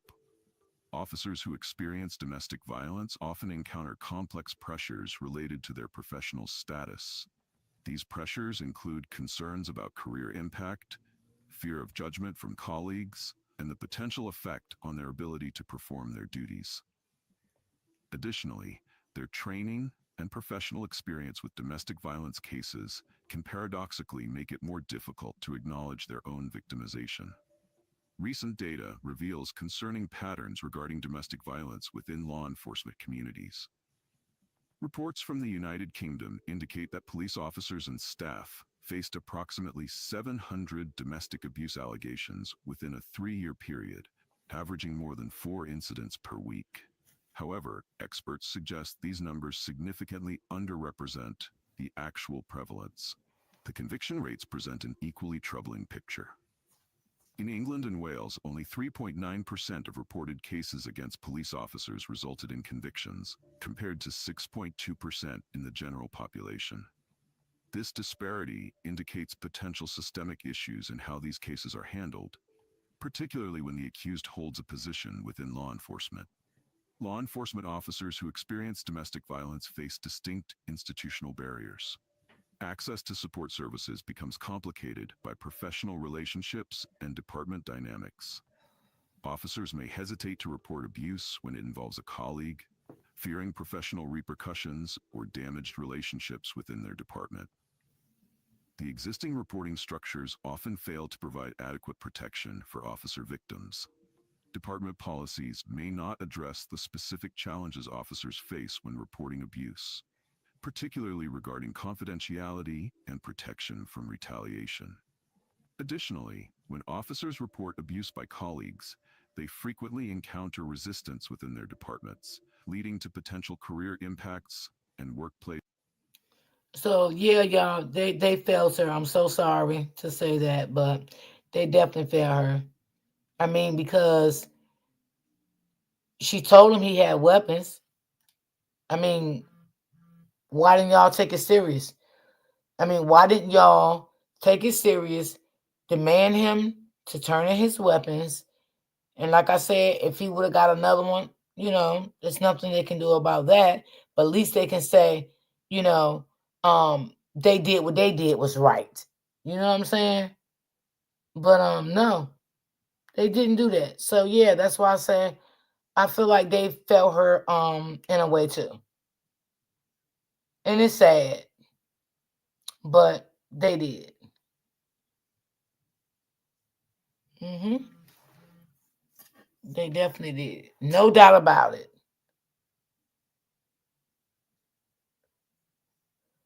So let's see.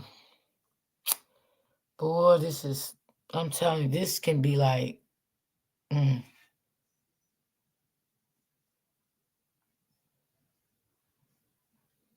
can be so sad.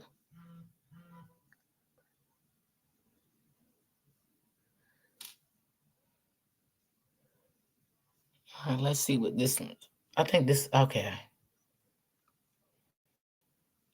The iron gates of Mountain View High would open at precisely 7:15 each morning. Dr. Joseph Morrow's routine never varied. Park his silver Honda in spot B12, walk the curved path to the entrance, No, they didn't work and together. greet every student Uh-uh. by name. Parents dropping off their children would pause to wave, teachers would share a knowing smile, and even the most rebellious teenagers would straighten their shoulders as they passed him. Against the backdrop of Utah's Wasatch Mountains, these morning exchanges represented everything Cedar Valley believed about itself, a place where trust was given freely and authority was earned through decades of dedication. That trust had weathered 22 years of challenges. Dr. Morrow had guided the school through budget cuts, curriculum changes, and the shifting tides of educational reform.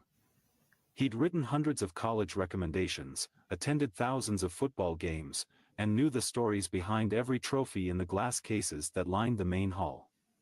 His wife Gina's chocolate chip cookies were a tradition at staff meetings, and together they'd transformed the school's key club into a model of youth leadership that other districts tried to emulate. Joe Morrow built this school, people would say, meaning not the brick and steel structure, but the spirit within it. He's one of us. Under his leadership, Mountain View High had become more than just an educational institution. It was the heart of Cedar Valley, a place where Friday night football games drew crowds that rivaled Sunday church services, where college acceptance letters were celebrated as community victories, and where 3 generations of families had walked the same halls. Dr. Morrow had modernized the curriculum while preserving the traditions that gave the school its character. The annual homecoming parade still followed the same route down Main Street that it had since 1975, but now featured robots built by the engineering club alongside the traditional floats. Students knew they could count on Dr. Morrow's support, whether they were struggling with calculus or dealing with family problems. He'd been known to spend hours after school helping seniors perfect their college essays. 3 years after her graduation, she was ready to speak about what she claimed had happened in Dr. Morrow's office during her senior year, an afternoon meeting about college applications that she alleged had turned into sexual assault. The accusation cracked Cedar Valley's foundation like frost-splitting rock. In living rooms and church basements, at Friday night football games and Sunday dinners, people struggled to reconcile 2 opposing truths. They thought of Dr. Morrow helping their children navigate college applications, remembering his patience, his dedication, his seemingly transparent approach to leadership.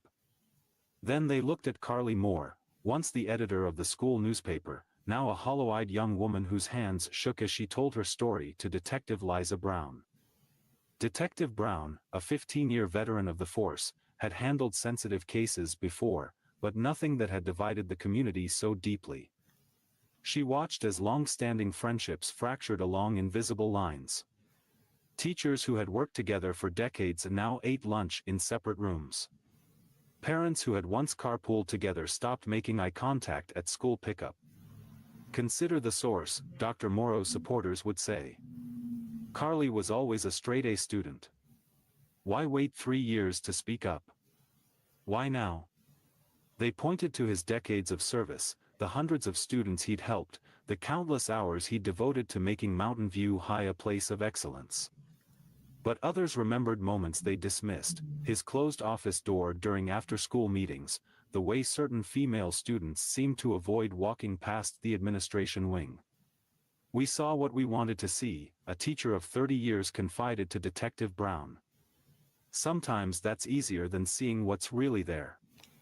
The school board placed Dr. Morrow on administrative leave while Detective Brown built her case. His nameplate came down from the office door.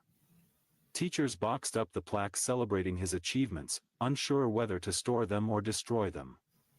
In the faculty lounge, conversations would stop when certain people entered the room. The divide spread beyond the school walls. At the local diner, regular customers requested to be seated in sections where they wouldn't have to face former friends who had taken the opposite side. Carly's parents, Johnson and Mary Moore, watched their daughter retreat into herself all over again. They spoke of changes they'd noticed during her senior year, her sudden withdrawal from debate club, inexplicable panic attacks, a college acceptance letter that sat unopened for weeks. We thought it was normal teenage stress, Mary said, her voice breaking during her interview with Detective Brown. We should have asked more questions. We should have seen the signs. Dr. Morrow maintained his innocence through his attorney. I've dedicated my life to protecting students, his statement read. These allegations destroy not just me, but everything Cedar Valley believes about itself. His wife Gina stood firmly by his side, continuing to attend church services despite the whispers, holding her head high as she walked through the grocery store where displays still featured photos of Dr. Morrow presenting academic awards.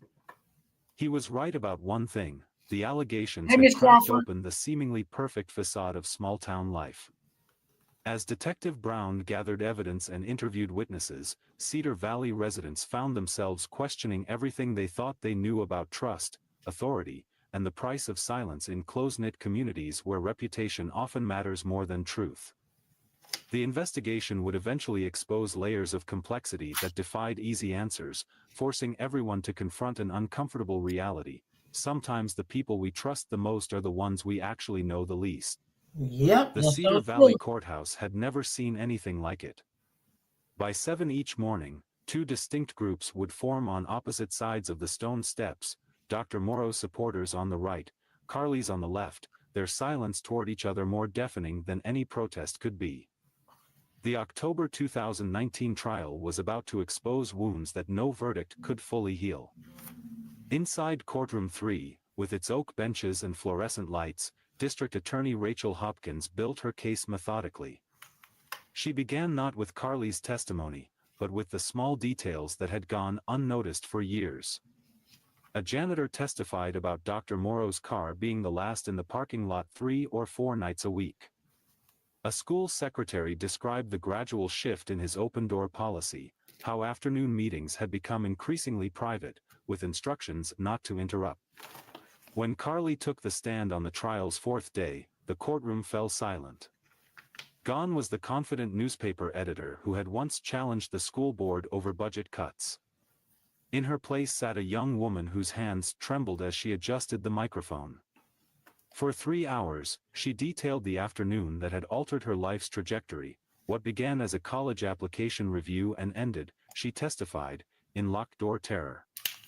"He had this way of making you feel special," Carly testified, her voice barely above a whisper. "Like you were the only student who mattered. Until that day, I thought it meant I was lucky to have such a dedicated principal."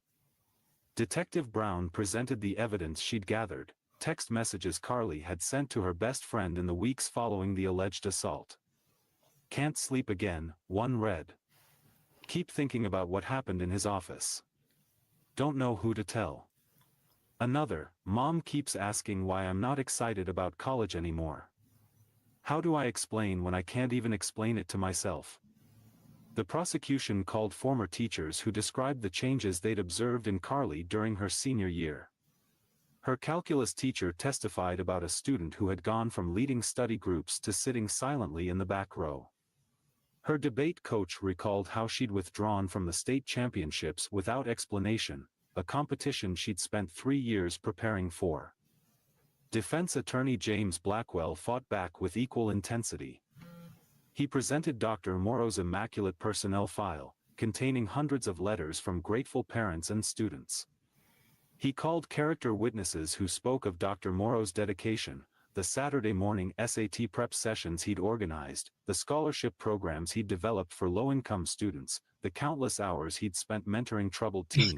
Brittany crazy. "This is a man," Blackwell argued, "who has touched thousands of lives, all for the better. Are we to believe that after 22 years of exemplary service, he suddenly became a predator?"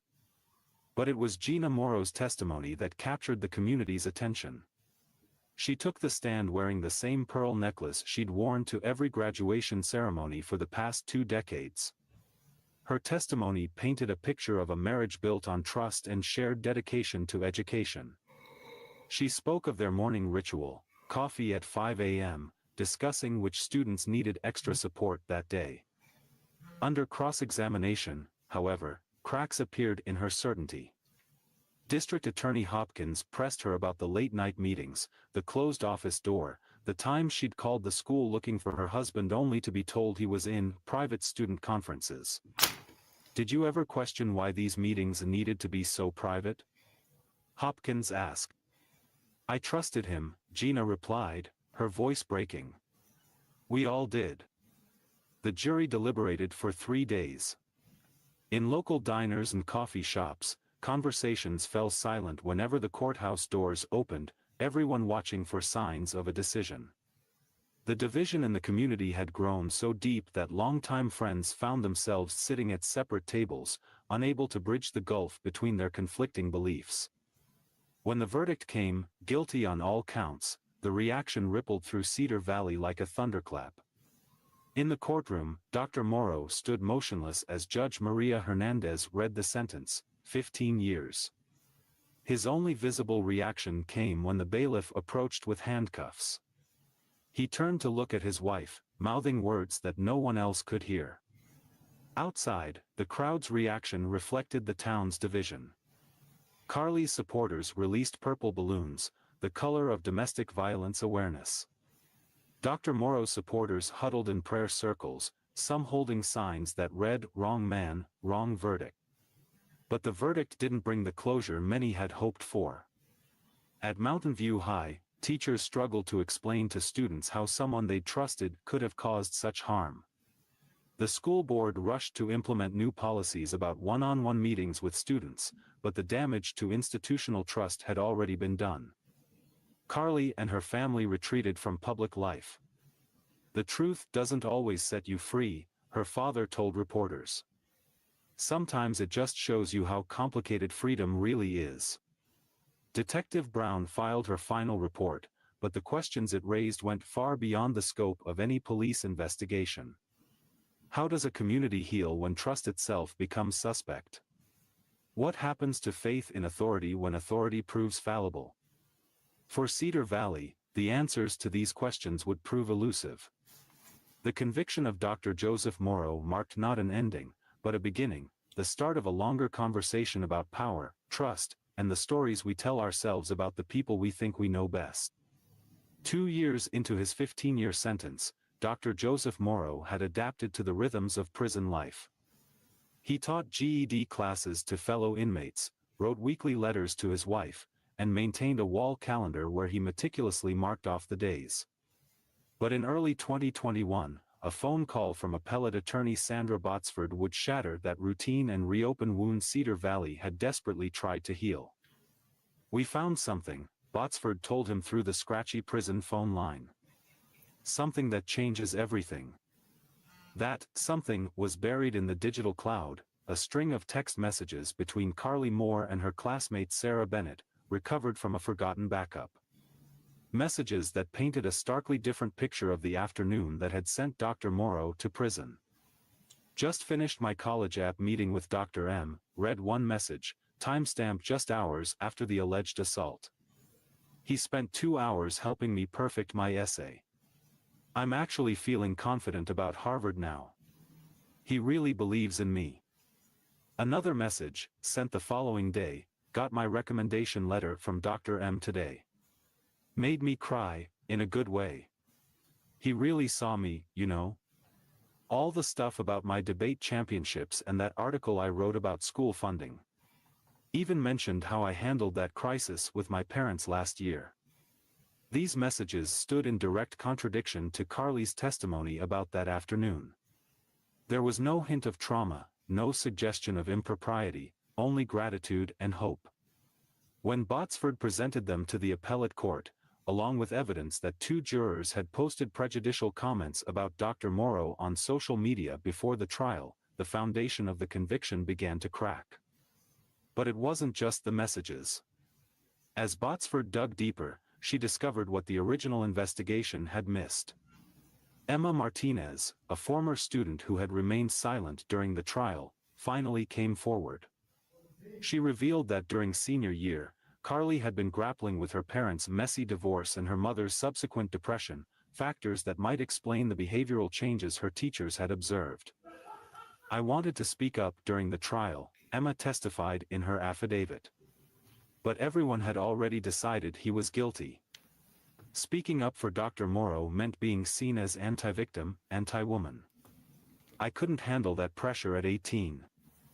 The appellate court's decision to overturn the conviction landed like a bomb in Cedar Valley. Outside the courthouse, Dr. Morrow's supporters celebrated with tears and prayers, their "Free Dr. Morrow" signs finally bearing fruit. But across town, at the crisis center where Carly had received counseling, advocates for sexual assault survivors gathered in stunned silence.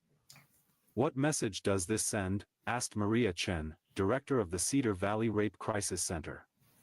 That unless a victim has perfect evidence, perfect memories, perfect text messages documenting their trauma in real time, they shouldn't come forward? Detective Liza Brown faced her own reckoning. The department's internal review questioned how the original investigation had missed these messages, why Emma Martinez hadn't been interviewed more thoroughly, whether the pressure to solve such a high-profile case had led to tunnel vision. We followed the evidence we had, Brown stated at a tense press conference. But clearly, there was more to find. That's a weight I'll carry for the rest of my career. The reversal fractured Cedar Valley along new lines. Those who had supported Dr. Morrow felt vindicated but also angry, at the justice system, at those who had doubted him, at the 2 years stolen from his life. His supporters demanded accountability, calling for investigations into the prosecution's handling of the case. Those who had stood with Carly now struggled with doubt, though many remained convinced of her truth. Boy, you can't even trust the Trauma school doesn't system. always leave a Kids neat no trail more, of nothing. evidence, said her former debate coach. The absence of pain in a text message doesn't mean the pain wasn't real. Carly herself retreated further from public view. Through her attorney, she maintained her account of that afternoon. The recovery of selected messages doesn't erase what happened. Memory and pain are complex. My truth remains my truth. Dr. Morrow emerged from prison a changed man. The confident educator who had once commanded respect with just his presence now moved carefully, spoke softly, seemed to fold in on himself. Gina had kept his clothes hanging in their closet, his coffee mug in the kitchen cabinet, his spot at the dinner table empty, waiting for a return that now felt more complicated than triumphant. How do you rebuild a life after something like this? Gina asked during a brief statement to the press. We're grateful for the truth coming out, but the cost. The cost has been beyond measure. The school board faced its own challenges. The policies implemented after Dr. Morrow's conviction, about student meetings, closed doors, one-on-one interactions, now seemed simultaneously more and less necessary. Parents demanded answers about how to talk to their children about a situation where neither complete trust nor complete suspicion seemed appropriate. Professor Emily Lawson, a criminal justice expert at the University of Utah, observed that the case exemplified the complexities of sexual assault allegations in close-knit communities. These cases are rarely black and white, she noted. They force us to confront uncomfortable questions about memory, truth, and how much evidence is enough evidence. Sometimes, there are no satisfying answers. As Cedar Valley grappled with the aftermath of the reversal, the certainties that had once defined the community seemed to dissolve. The mountain peaks that had witnessed the whole saga remained unchanged, but the town and their shadow had been fundamentally altered. Trust, once broken and then rebuilt, had been shattered again. Dr. Morrow's case became a cautionary tale, but about what, exactly? The dangers of rushing to judgment? The complexities of trauma and memory? The way truth in small towns can be both absolutely known and eternally uncertain? Perhaps the only certainty was that Cedar Valley would never be quite the same. The iron gates of Mountain View High still opened each morning at 7:15, but the simple trust they once represented had been replaced by something more complicated, a recognition that in matters of truth and justice, even the surest paths can lead to unexpected destinations. 5 years after Carly Moore first walked into the Cedar Valley Police Department, the town still wrestles with the shadows of uncertainty. The Wasatch Mountains remain steadfast against the sky, but beneath them, a community that once prided itself on knowing every truth now questions everything it thought it knew. In his modest home office, Detective Marcus Rivera, who took over the case review from the retiring Detective Brown, spreads out 2 timelines on his desk. One tells the story that sent Dr. Morrow to prison, a trusted educator betraying his position of power. That's crazy. The other, built from recovered text messages and new witness statements, suggests a different narrative entirely.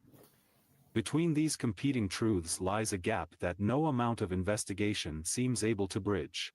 The hardest part, Rivera says, rubbing his tired eyes, isn't finding evidence. It's understanding what that evidence means.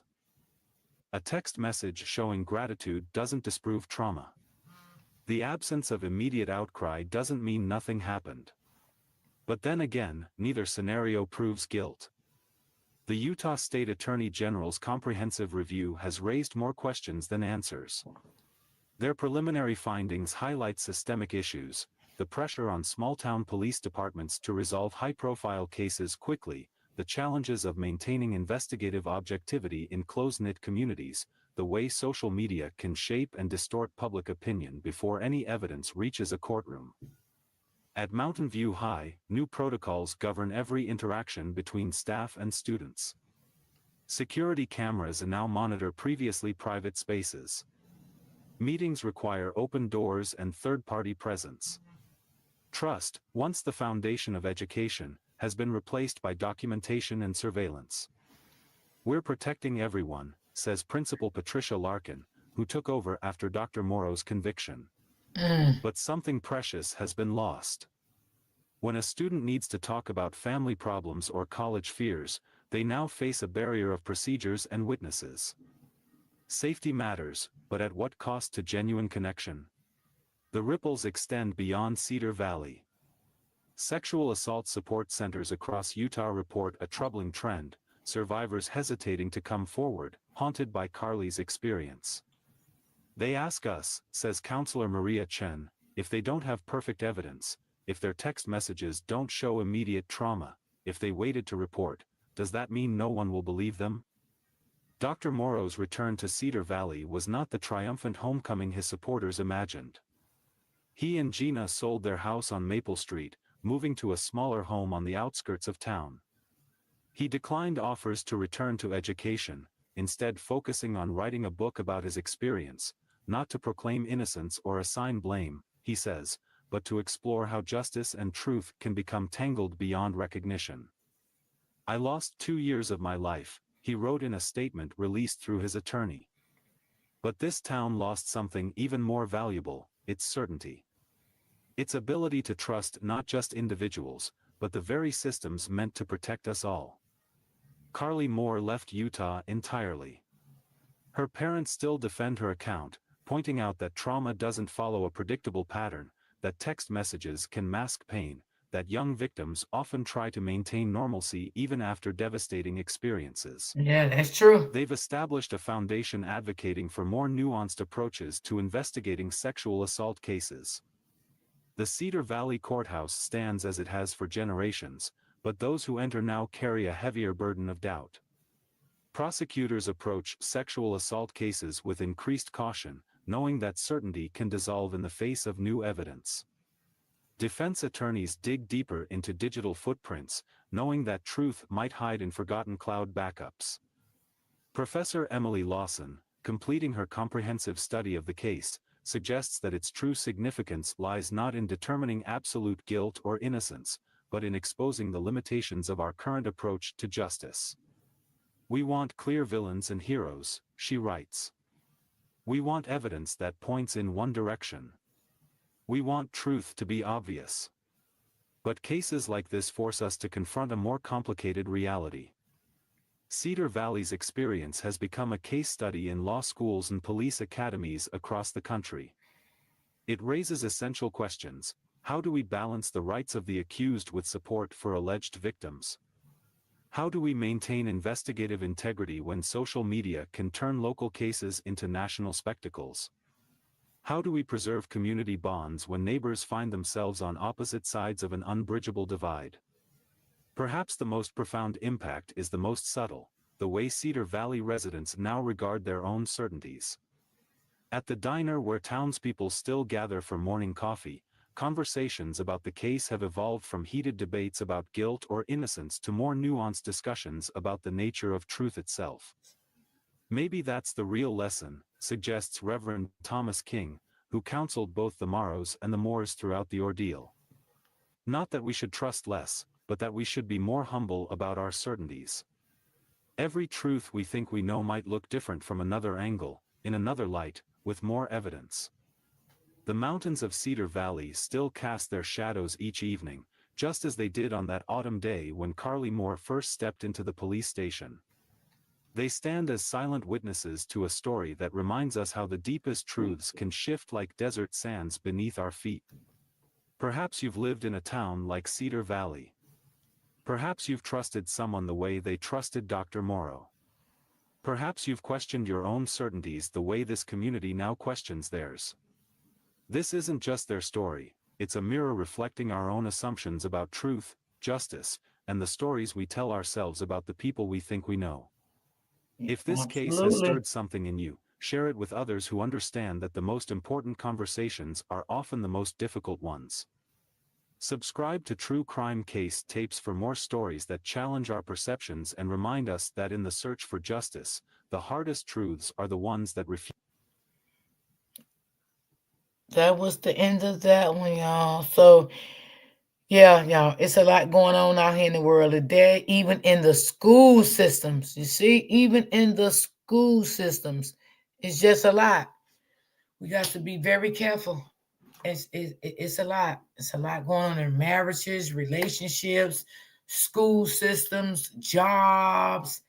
It's just a lot. You you know, you don't know who is who. You really don't. You just don't know who is who nowadays. You just gotta be aware. Of people always act like they're good people. You know what I'm saying? Be aware of them kind of people. Don't be so quick to give in so quick to them. You know, and make them feel special and all that stuff. Once you started making them feel special and letting them cross your boundaries and you started sharing things and doing things, that's when they think they got you where they want you to be, and then you start to seeing the red flags. But the red flags be there. Sometimes, like I said before, we miss the red flags. We really do. We can miss them. And still me as being an empath, sometimes I can still miss red flags. Okay? That don't mean I'm perfect because I'm an empath. I can still miss red flags. Okay? The first go round.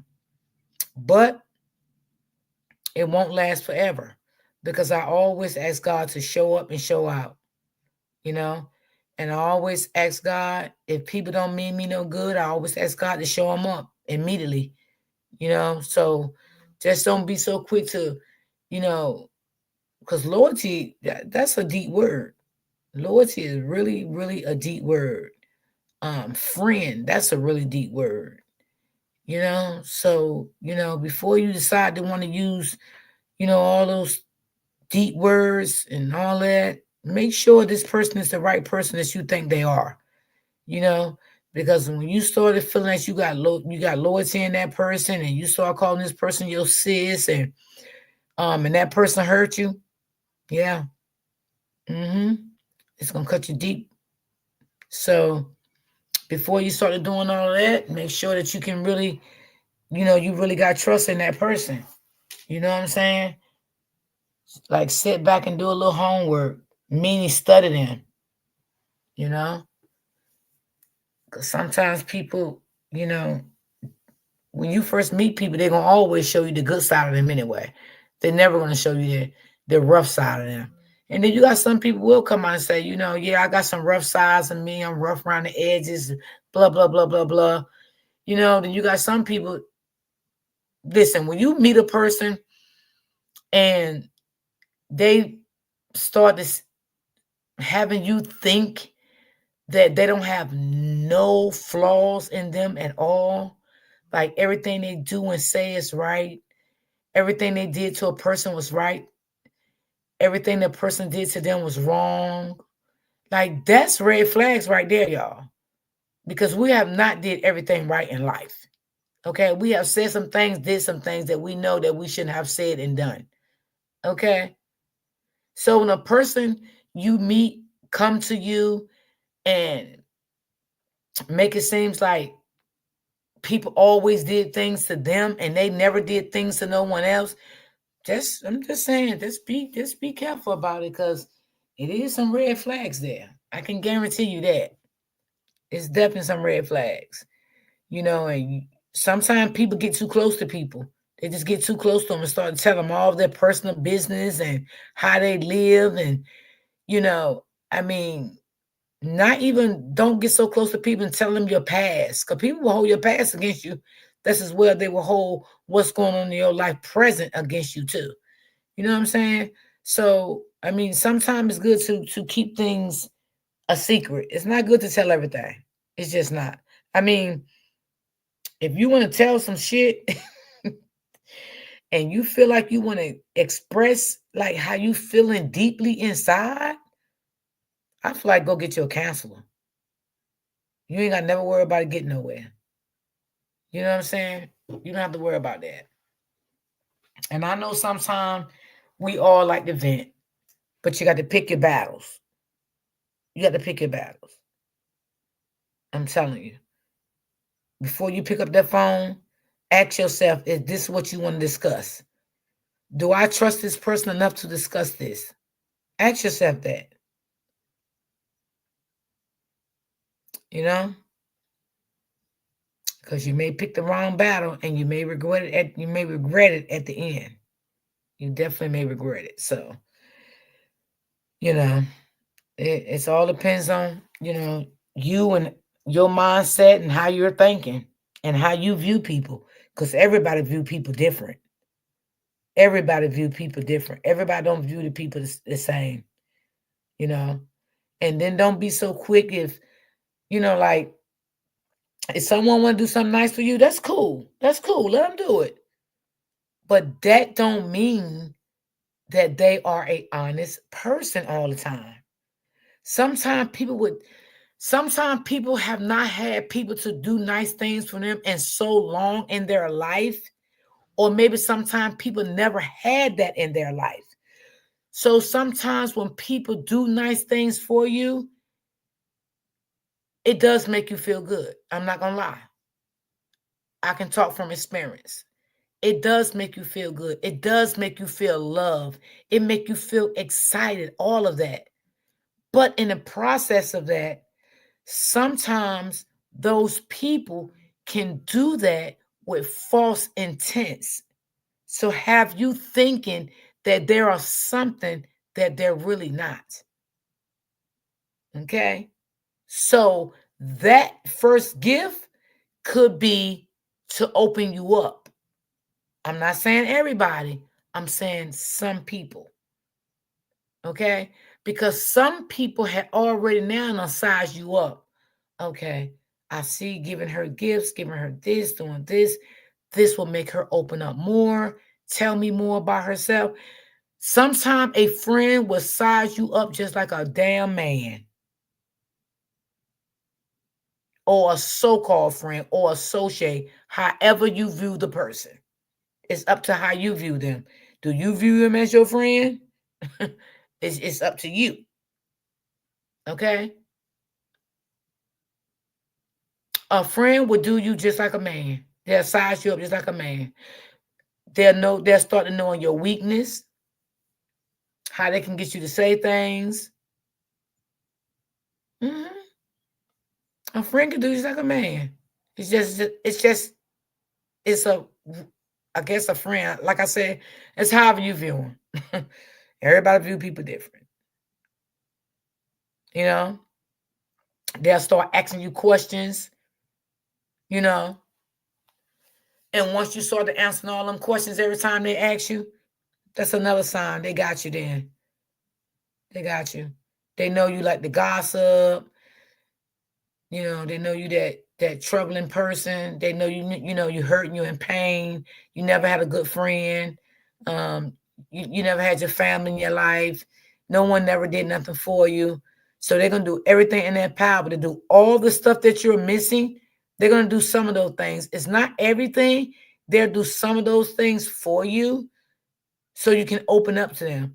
And that is all narcissistic behavior. But you have to be the one that say that.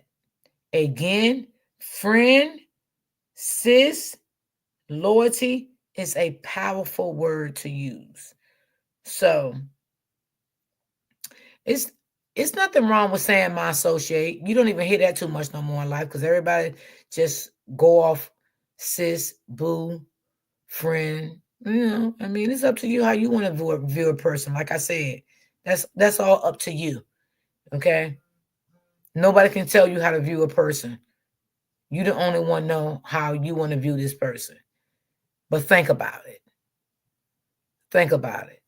People can buy you with money, gifts, okay, all type of stuff. Not, and this is not only for relationships and marriages. This is friends. This is friends also. This can be a co-worker. It can be anybody. You know what I'm saying? People prey on you. They prey on you at your vulnerable time when you start to sharing your story. Oh, you know, I never had no one do this nice for me. Oh, really? Oh, well, okay. Well, let me do this for her. Let me do that for her. Now, don't get me wrong. You got some people out here that will um honor you. They will definitely honor you with all your hurt and all your pain. And they will do nice things for you. And they will not regret it. They will not talk about it to you, throw it up in your face, or anyone else. They do it from the heart. Some people. Not everybody's the same. But I'm just being real. You got to be careful. You really do. Hey Roy D in chat stopping by to say hello. Thank you, sweetie. Thank you. So, you know, you really just gotta be mindful. And you know, you gotta be careful. You know, don't let gifts buy you. Don't let money buy you. Let loyalty buy you. Okay? Loyalty, honesty. Can you really trust this person? Is this person gonna really be honest and loyalty to you and treat you with dignity and respect as a friend, as a person? You know what I'm saying? So that's all I'm saying. And I'm not saying everybody's like that, 'cause everybody is not. You can meet some good people out here that is not like that. But you got to always realize we are living in an evil, nasty, cruel world today. Always remember that.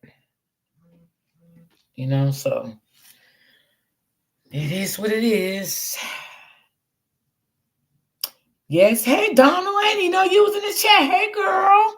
How's everything going with your grandkids? And how's everything going with you? So, you know, just some people, shit, they love money. So you throwing shit at them that they never had in their life, you know what I'm saying? Some people will say, "Oh, they nice. They're nice." It's just nice what they're doing for you for now. That's it. You're not seeing them for them yet. You're only seeing them for what they're giving you right now. Gifts and money. And saying things to you that you like because they know you want to hear that. So what they're doing to you, they're gaslighting you, they're manipulating you. That's what they're doing to you. But right now, you got your blindfolders on until you don't see this is what this so-called person is doing to you, because that's not a friend. That's not a friend. So that's what I'm saying. They just went home. Okay. Okay. Also be careful who you discuss your plans with. That's right. Because while you sitting here discussing your plans with you, they going back telling other people your plans. They going back telling other people your plans. And if both of them come against you, because one don't like you, 9 times out of 10, the other one gonna go against you too, because that person gonna make that person don't like you, right? So they're gonna prey on your downfall. They're gonna start telling everybody what you got planned, you know. So yeah, be careful with your plans. Yep, that is a great one there, Joanne. Be careful with your plans. Keep your plans to yourself. That's another thing that I had to learn. Because sometimes people say they happy for you. They ain't really happy for you, honey. They ain't really happy for you. No, they're not. Or trying to steal your videos too, D. Oh, yeah. They like what you talk about and all that stuff. Yeah. Oh, yeah. You got to be careful what you do now. You have to plan out what you want to do. And there's nothing wrong with talking about like what you got in mind that like, what you would like to do. You something like, I wish I had the money to do this. But me personally, myself, if I really had the money to do the things I really want to do, I would never talk about it up here. I'll be planning and doing my things behind the scene. When it's all set in place, then I will come out and talk about it. That's what I would do. So you just got to be safe with everything. You got to be safe with everything you do and say. I'm telling you, because baby, it'll backfire on your ass. You'll be like, oh my God, I shouldn't have said nothing. Because don't get me wrong now, I had a lot of stuff that I had said and it backfired on me. Okay? It definitely had backfired on me. So sometimes we got to know when to fold. And sometimes we got to know when to shut the fuck up. Okay? And just don't talk. Period. And sometimes I know that, we want to talk and share our little thoughts and our gifts and what we've, got planned, what we're thinking about to do. But ask yourself, should I or should I not? Will this haunt me at the end? Sometimes sit down and ask your own self questions. Ask yourself questions. People will run with your ideas. They will run with your ideas. And they will act like they came up with that idea on their own. And no doggone well, they didn't come up with that damn idea. They got that idea from someone else. And they never going to give you credit for it. You're not going to get credit for that idea that you put out. You're not going to get credit for that. You may think you will. And you may say, oh my damn, well, they should at least gave me credit for it. Wait on it. Wait on it. You're never going to get it. Because they don't want nobody to think that you gave them the idea. They want people to think that that was their idea all along. And that shows signs of jealousy. And jealousy is a very dangerous thing. Jealousy is a disease. If people didn't know that, I'd be the first to tell you. Jealousy is a disease. It's a sickness. It's something you was born with.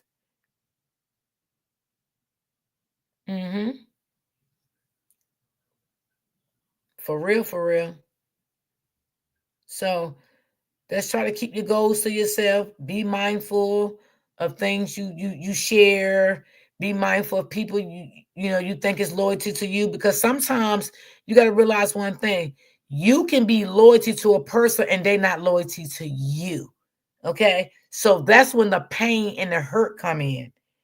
Because you done sat out here and been loyal to this person for all this long, and this person was never loyal to you. Now, if y'all wasn't loyal to each other, fuck it. It is what it is.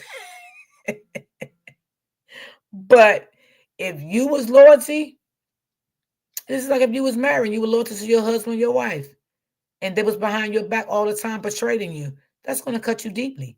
That's going to hurt you. That's going to hurt you. But if you and your husband was cheating, shit, y'all ain't got no goddamn business to be mad at each other. Y'all either work it out or get a divorce, because both of y'all was doing the same grimy shit. Period. Same thing. So there's no need to get upset. So just I always try to get words of wisdom, honey. I always. No matter what. Joanne say facts, Miss D. Yeah. I mean, if both of y'all cheating shit, y'all, what y'all gonna get mad for? Y'all gotta go to counseling, work that out. Both of y'all was doing the same thing. And neither one of y'all was better than the other. Y'all was doing the same exact thing. So I always try, say little encouragement things and stuff like that, because sometimes people they want to hear that. And sometimes people don't want to hear it, but they need to hear it. But they are in denial when it comes to a lot of stuff in life. They don't want to face the reality for what it really is, you know, and it's just sad. It really is. It's just sad. Yeah. So it is what it is, y'all. I hope y'all enjoyed today. I did. I really did, y'all. I enjoyed my little live today. And I appreciate everybody that came through. I really appreciate y'all. I always appreciate people that, come in and engage in the chat. I always say everybody's welcome in my chat. I don't care where you're from. If I got something going on and you want to engage in it, you in the bushes, you can drop out the bushes. You can engage in it, honey. Because it's not, you know, it's just life. Life. Real life stories I share. Real life conversations I have. You know, I mean, sometimes if you want to get a little messy, that's cool too. But it is what it is. So yesterday was great. Thank you, Joanne. Thank you, Lisa, for the super sticker. I think that was Lisa and Rebecca. Yes, it was. I appreciate y'all too. Thank you so much. Appreciate that. So yeah. I know sometimes I be having people in the bushes. You ain't got to stay in the bushes. Come on out, engage.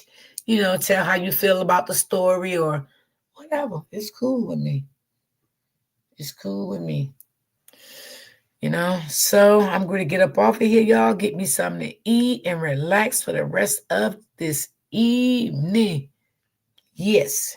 And I hope all y'all enjoy today. And like I said again, I don't have a lot of people that always supports me and come in my chat and support or whatever. But thank y'all. I am grateful for the people that does still come in my chat and the new people, the little subscribers that I did get. I want to say thank y'all. I appreciate y'all. And like I said, my platform will take off again. Yep. My day of shining, it will come again. I know that for a fact. I'm going to stand on it and I'm going to keep speaking it into existence. My platform will shine again, but it will shine in a nice, positive way, doing different topics and things like that, you know? So, yes, my platform will shine again. Yep, it definitely will. Yes, it will, D. Yes, it definitely will. So that's why I still come on and still, give a little commentary and get on up out of here, and enjoy the rest of my day. That's what I do. Joanne, do you like my background? I'm waiting on my intro to be made. So maybe that should be made by the rest of the week. He sent me some pictures on it. So I guess he's still um getting it together. But yeah. Yep. So I want y'all to be safe out here in these YouTube streets. I want y'all to stay prayed up. I want y'all to always remember to keep God first. And I love you all. Thank y'all for timing in. I appreciate you guys. And I will see you guys tomorrow. And Lisa and Rebecca, I want to say thank you again for the super sticker. Thank you, thank you, thank you. And and I will let y'all know when Leon gonna do the book giveaway. I'm gonna let y'all know. I'm gonna stay in contact with him because I don't know if you're gonna do one book or two books. I have to see. That's what I have to see, and I have to also see how he want to do it.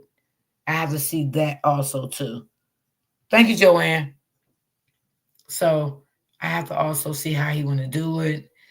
You know, do he want to do members? Do he want to play a game? Do he just want to pick somebody in the chat? Do he want me to pick them? I don't know how he want to do it. So, that's what I have to see too. And he got some good books. So, yep. So I love you guys, and I will see you guys tomorrow. Cause I gotta sit here and do some homework after I eat, y'all, to see what my topic is gonna be for tomorrow. I be acting like I'm in school, y'all. I be so tired sometimes. I really, really do. I be tired. I be sitting here researching for, good topics and stuff. See you, Pammy Poo. So I'm gonna do that. And I love you guys. So I will definitely see you guys tomorrow. You guys have a rest of a beautiful afternoon on this Monday. And I will see you guys tomorrow. Peace and love.